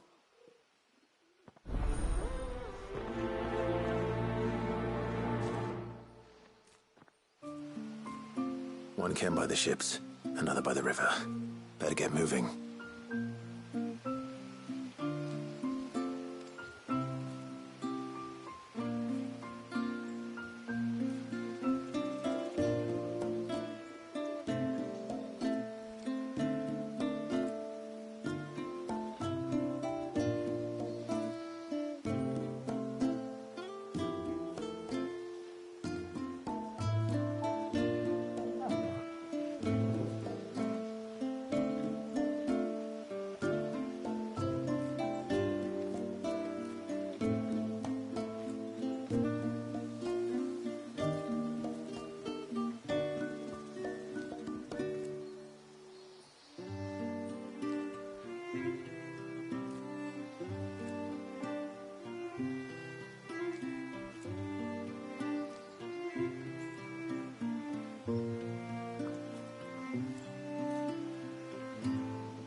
Hail, stranger. Are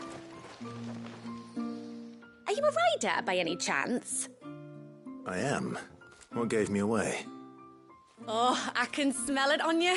The scent of the stables.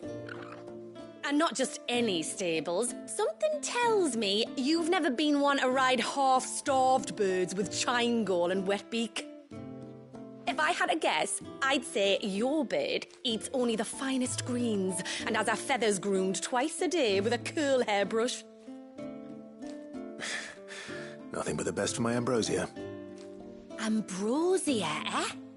Pretty name. What's she like? Well, she's tall and strong. And her feathers are as white as snow. You're joking. You've got a white chocobo. I have, yes. I suppose they are rather rare.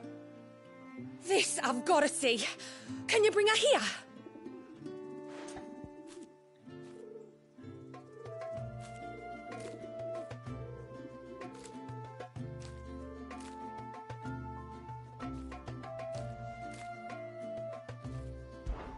I would if I could, but I doubt Shula's skiff could hold her.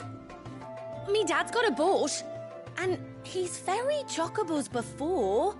You could get him to bring her. It'd be perfect timing and all. He's preparing for a trip beyond the wall as we speak. I'm sure he'd help you if you asked. He would. Well, I don't suppose it would hurt to have Ambrosia around. All right then. Where could I find your father? He'll be in the storehouse on the other side of the brook. Tell him Manda sent you.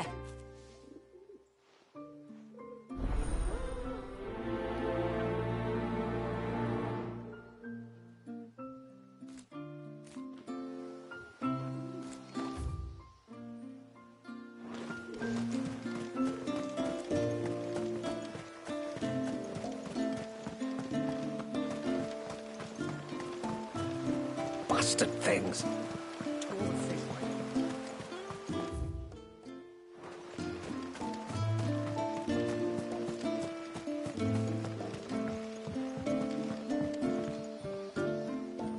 You one of the outsiders, then?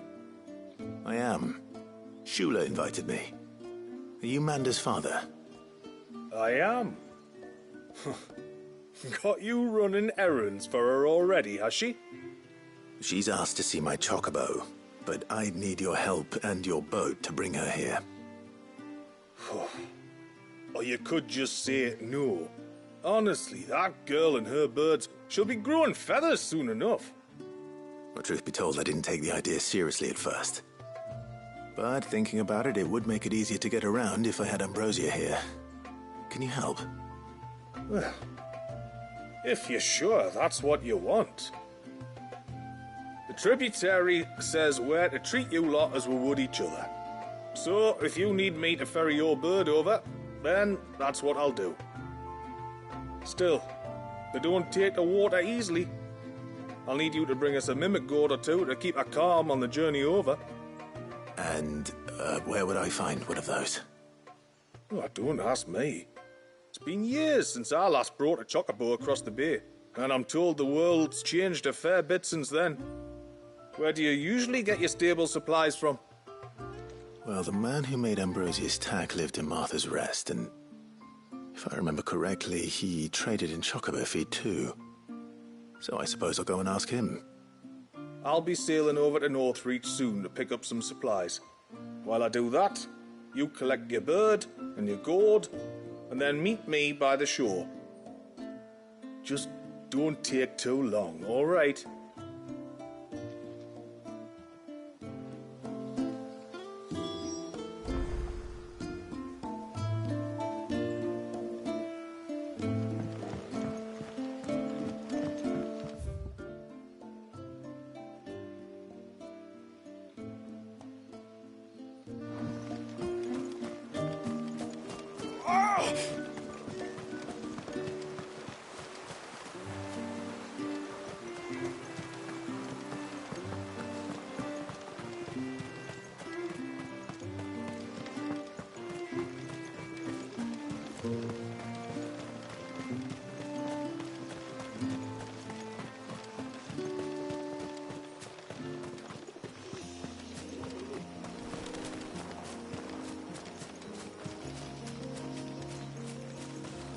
Before, we turned east at the shipwrecks to reach the coast. Now we must head in the opposite direction. Left it is, then.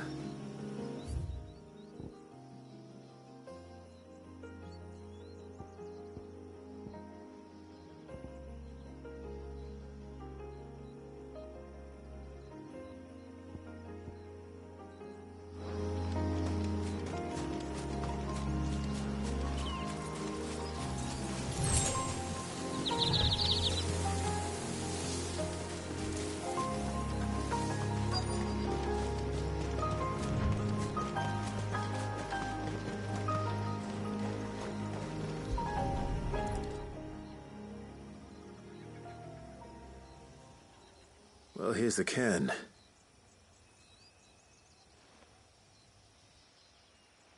But no sign of Nasef. To the riverbank, then.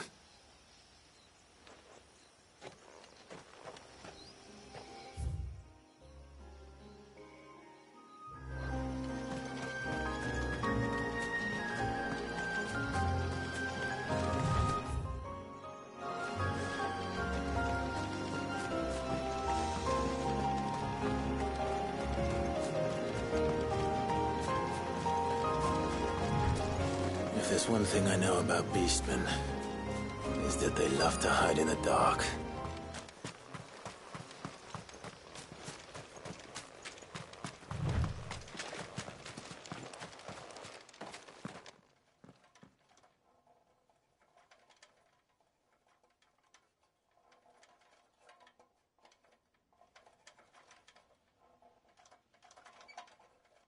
What are they up to?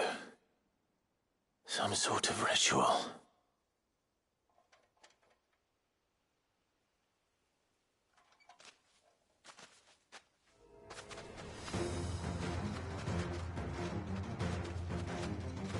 Sorry to disturb you.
Let's see what's on this altar then.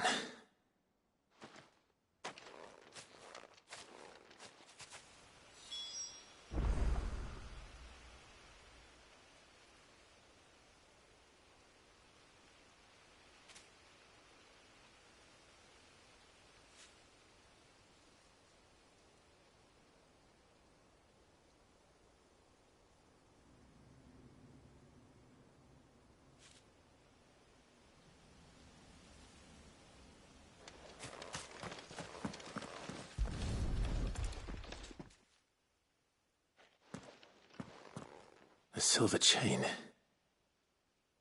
I doubt the Tomburys made it. This must be what Fennec was talking about.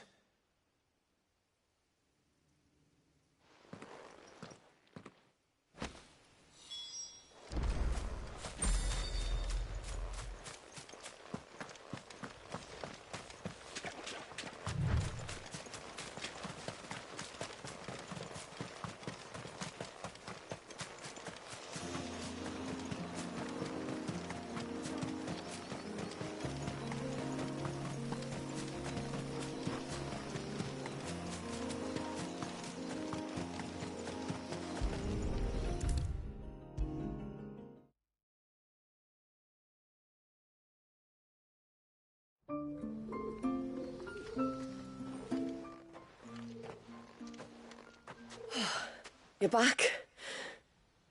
Well, did you find anything?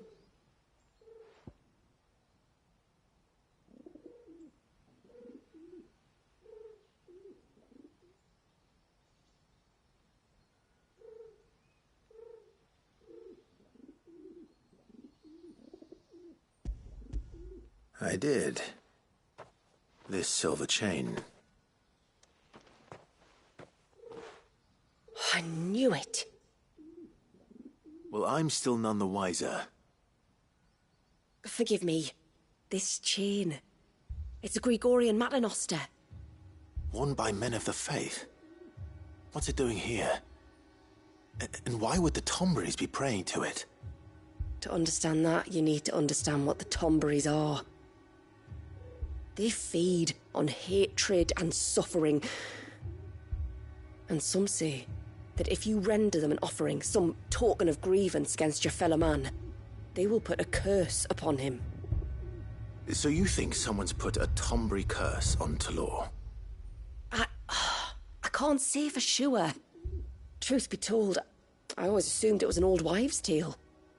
But given his fear of the forest and the presence of the chain on the altar, I don't know what else to think.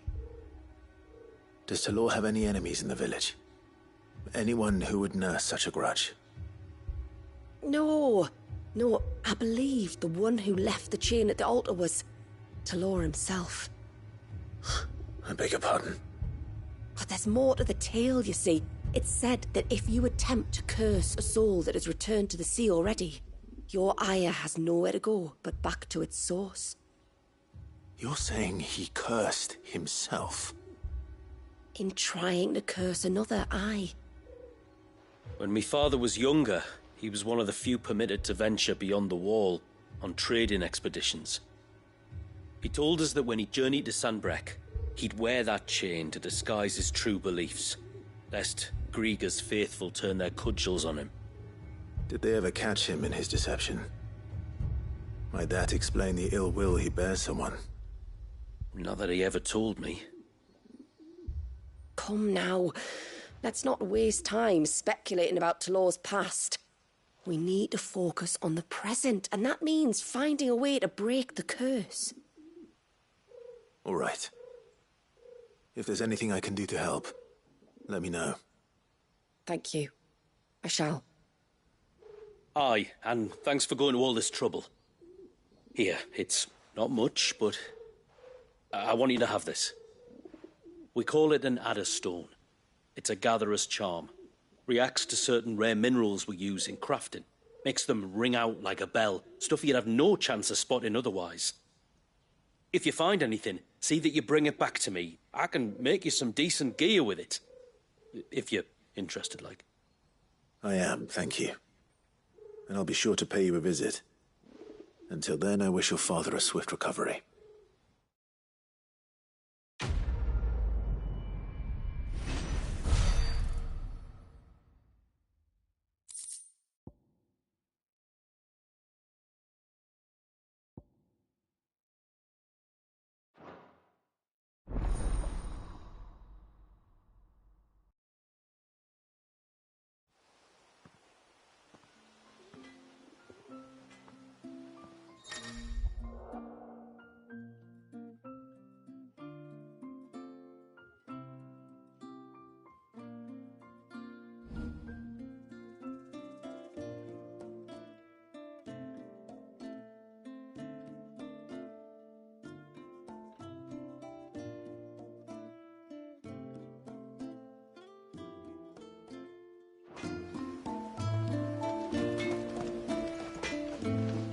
Reckon my steel's just as good as any.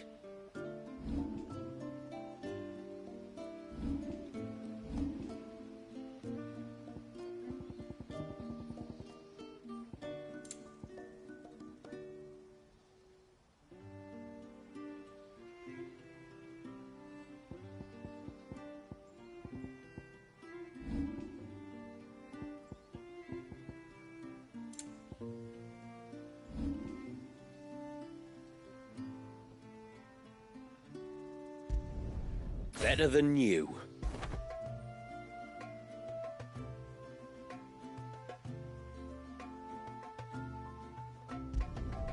Done.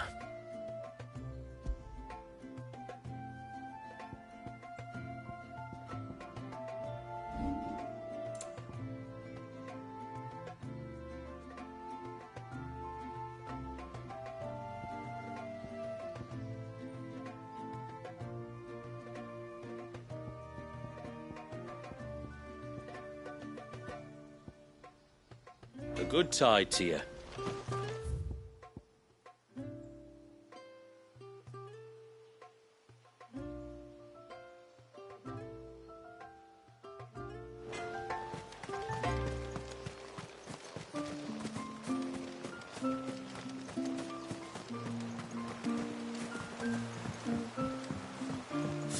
Titus, that's cool.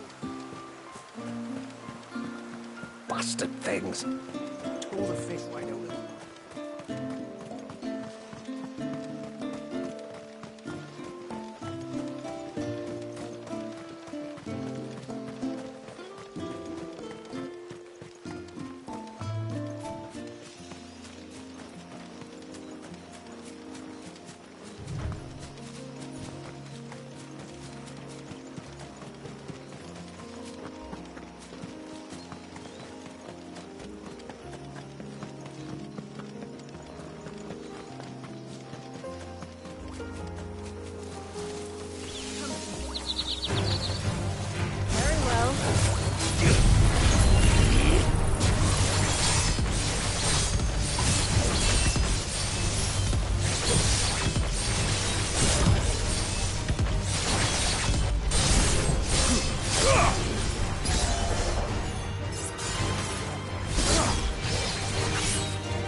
This is the mineral Pavar was talking about.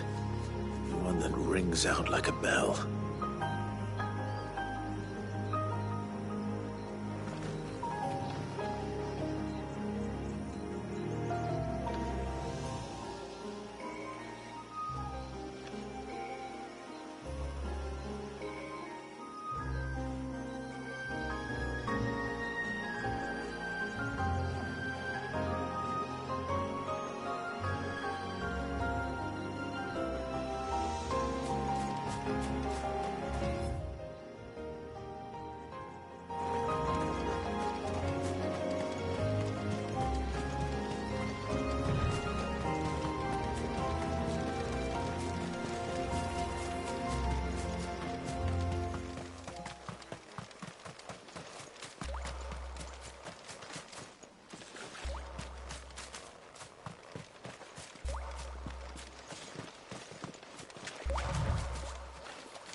Is that beast ringing?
Seems like it isn't only Haven's blacksmith that has an appetite for these things.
but at least we won.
Who have we here?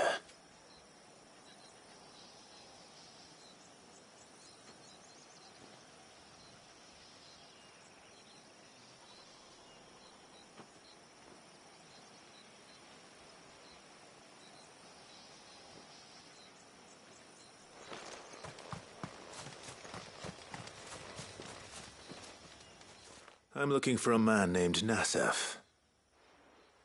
Aye, I know him. Takes care of the cans. Wait, you didn't think I was him, did you?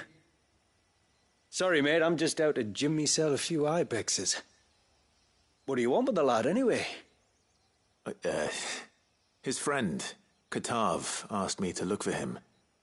Apparently he ventured out to work on one of these cans and didn't return. Well, that is a worry. You're a hunter, yes? You must know the woods as well as anyone. Can you think where he might have gone? There's a bridge further down the path. Blasted thing got washed away a few moons back. Our carpenter only recently had time to rebuild it. But if I remember rightly, There is another cairn on the far side. Maybe he decided to visit that one while he was here. Maybe. It's worth a look, certainly. Thank you. Don't mention it. I'll keep an eye out too. Perhaps he just got delayed or something. Let's hope so.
This must be the bridge the hunter was talking about.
Hold on!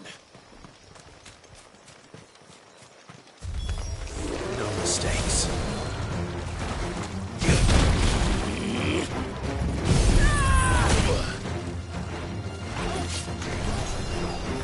Glad you're here. Not good.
Oh, thank you.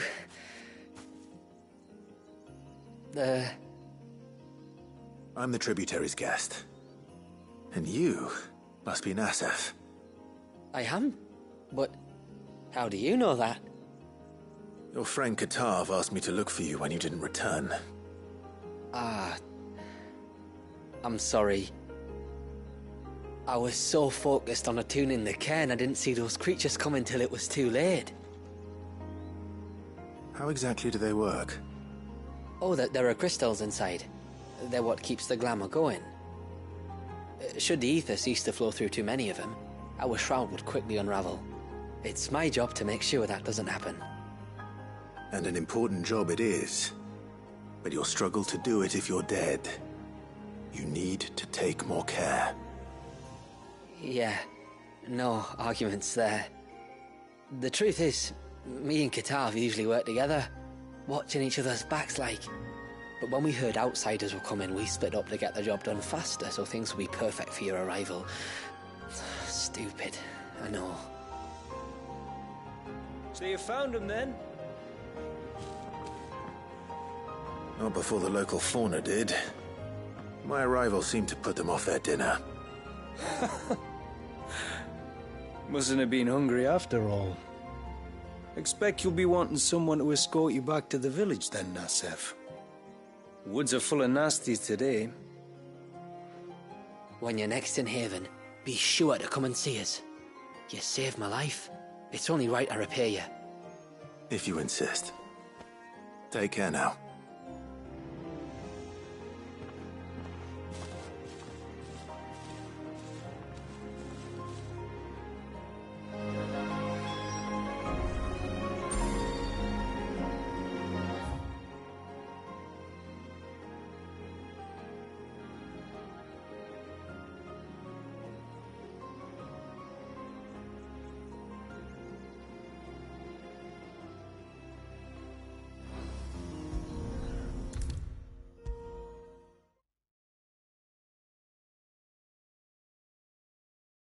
I thought I'd lost you, but you saw to it that I was found.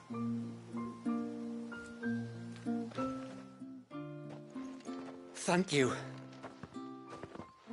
Nasef told me everything. If you hadn't got there when you did... Oh, it doesn't bear thinking about. All that matters is that you're safe. Far be it from me to tell you how to do your jobs, but don't go alone again. Or if we have to, maybe we should think about casting the glamour on ourselves to keep the wildlife from spotting us. It'd take its toll, of course, but it'd beat letting the cairns fall and having to weave the entire spell from scratch. Imagine if we had to do that. I'd rather not. We'd only succeed in adding 2 new piles of stone to the collection. Your bearers? That we are, thank the tides. The others can't attune to the crystals in the cairns the same way we can. I reckon this place would be doomed without us. So, you do this work for the good of your people? Not because... We're forced to. No. From what I've heard of the way things work on the outside, we were truly blessed that our rain fell here in Mysidia. Our people are few enough as it is. If we started turning on each other, kin against kin, over nothing but a stupid accident of birth, our days would be numbered. They would. Anyway, all's well that ends well, eh? Thanks to you, both of us lived to keep this place hidden another day.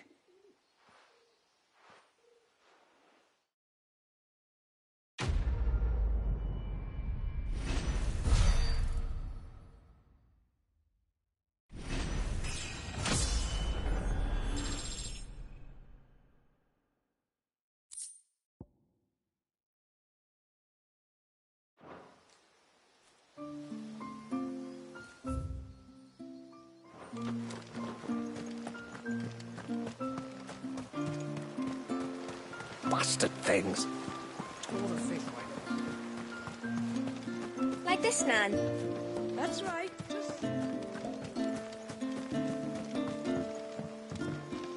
When you've decided what you want, just let me know.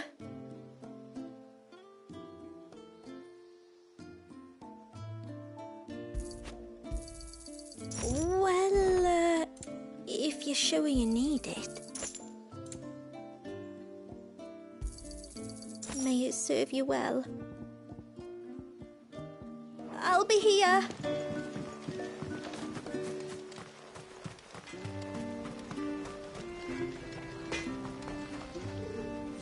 Reckon my steel's just as good as any.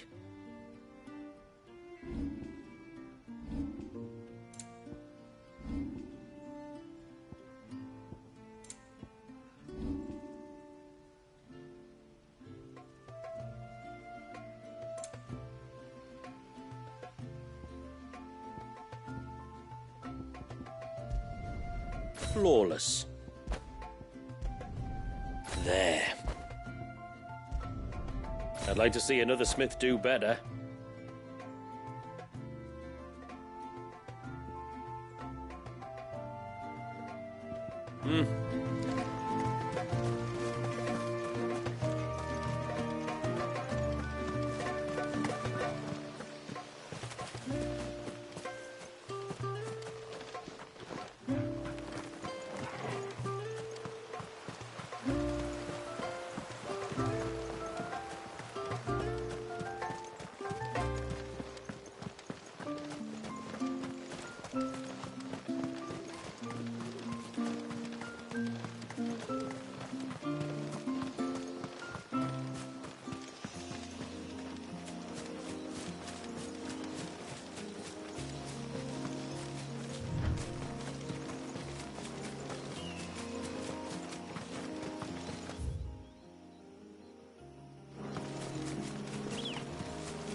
There's a large gate up ahead, and beyond it, a cluster of ancient ruins. The temple, or the Heir of Hours as my people call it, can only be reached by passing through them.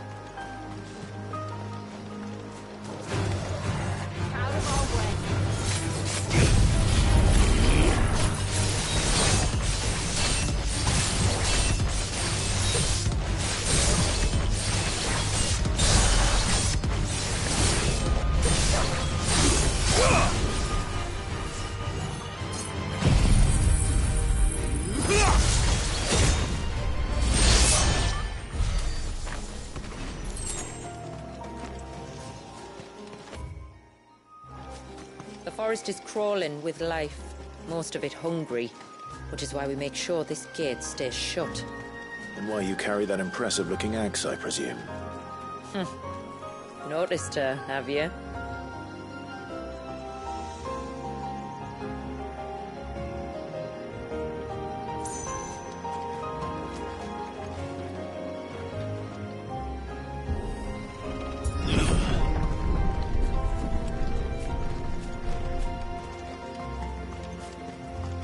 The temple is up there.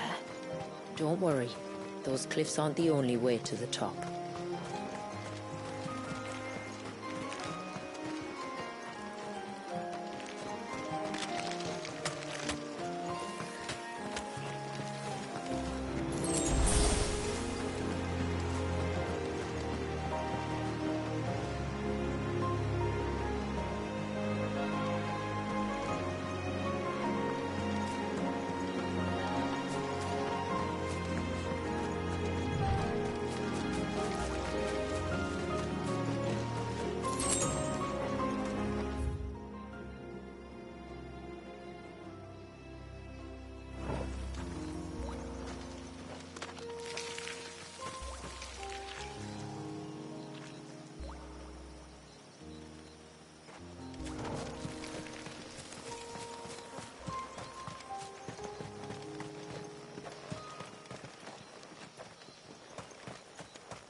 Are these the ruins?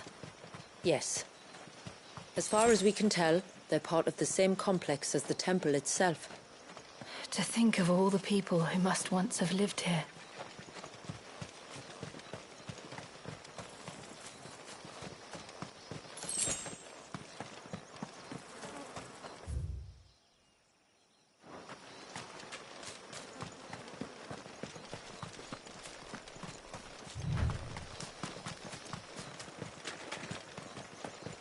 Those won't be friendly.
Ceaseless rill, died two or withered shores this day.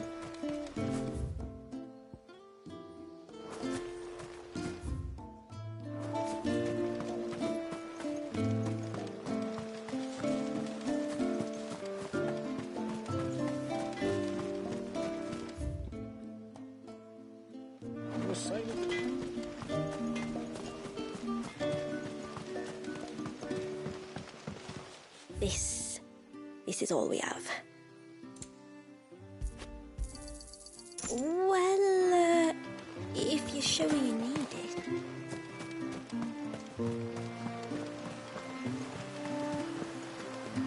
Bastard things.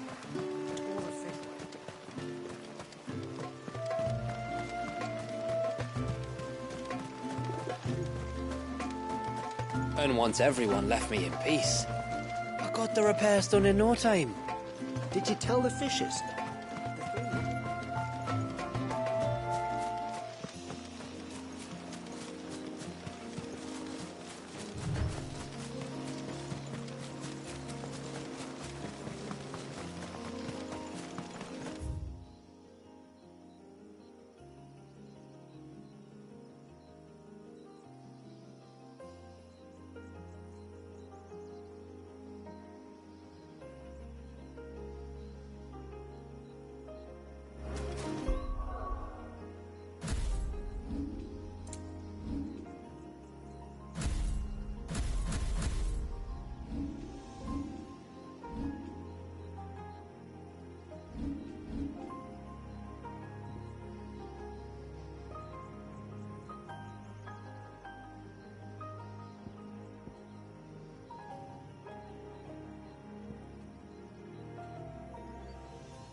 Inn's full.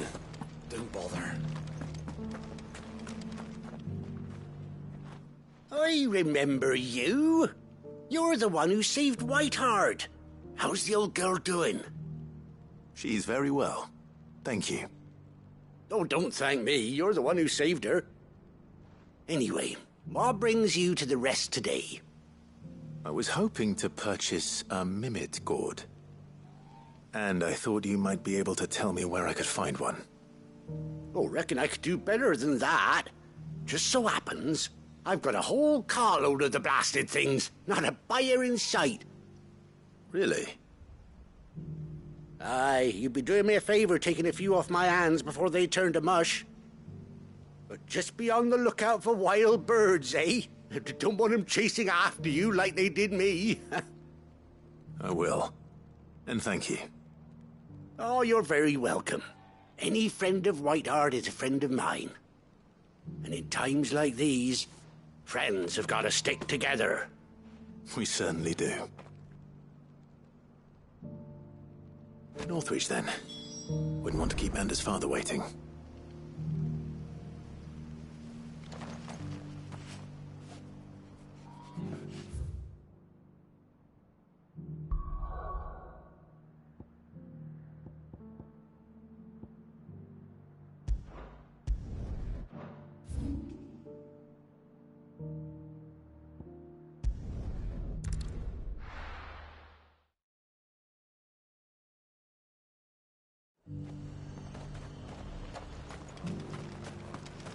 And how might I help the garrison today?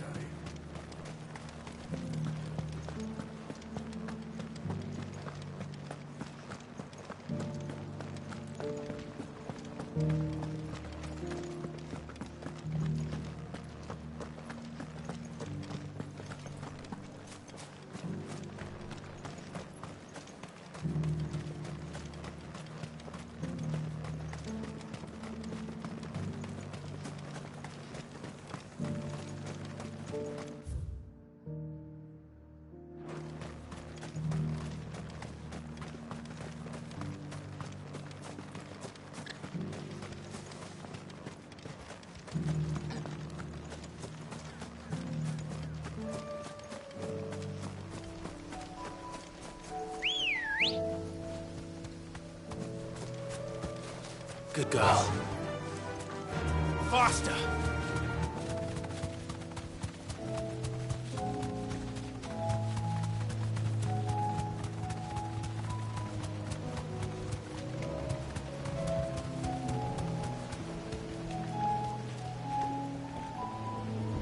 Thanks, Gal.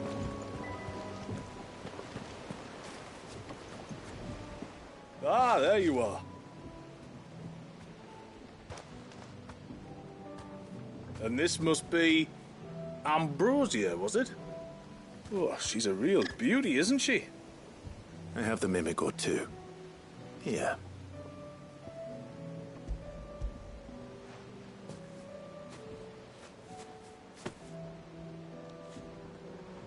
Thank you kindly. Soon as she's gobbled this up, we'll set sail. We're going to take a little trip across the bay now, Ambrosia. Don't worry.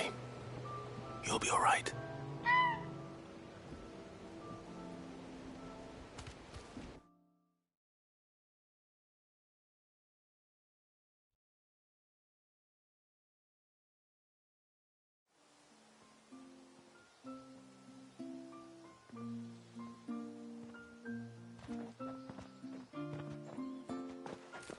Well, we made it.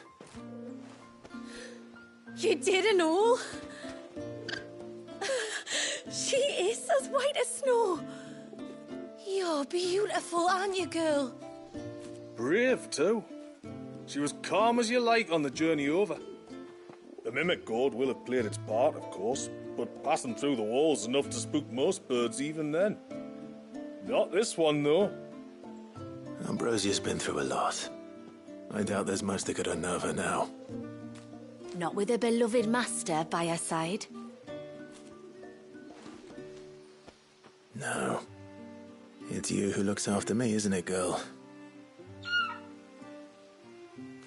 Anyway, thanks for bringing her here. I hope I can breed a bird like her someday. And if you and Ambrosia need ferrying back to Northreach, you only need say the word. Thank you. But I think we might explore Mysidia together.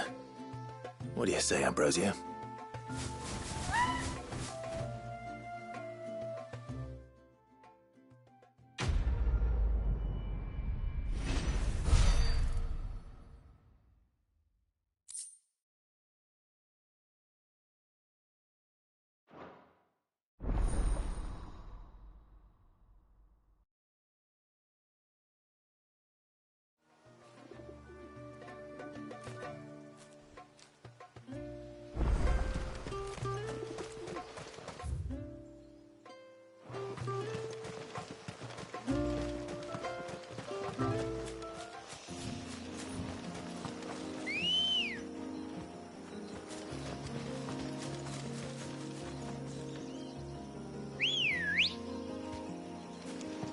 Good girl.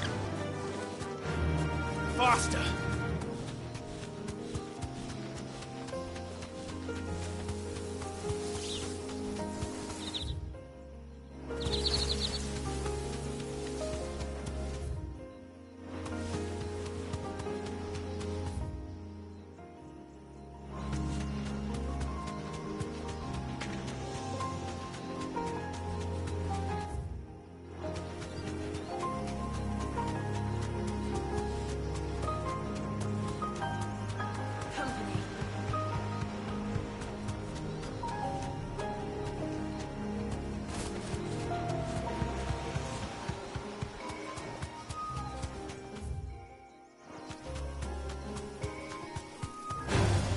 This might take a while.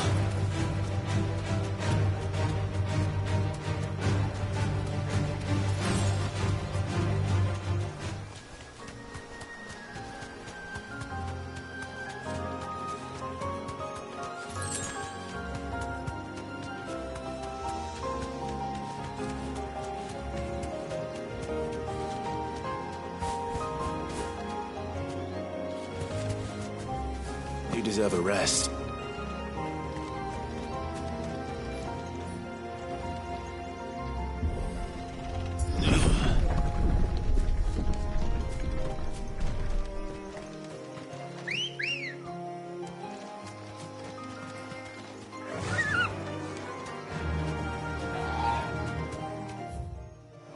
Fly, Ambrosia.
These remind me of home. You're from the north, then? Yes. And no. I see.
Do you see that cave up ahead?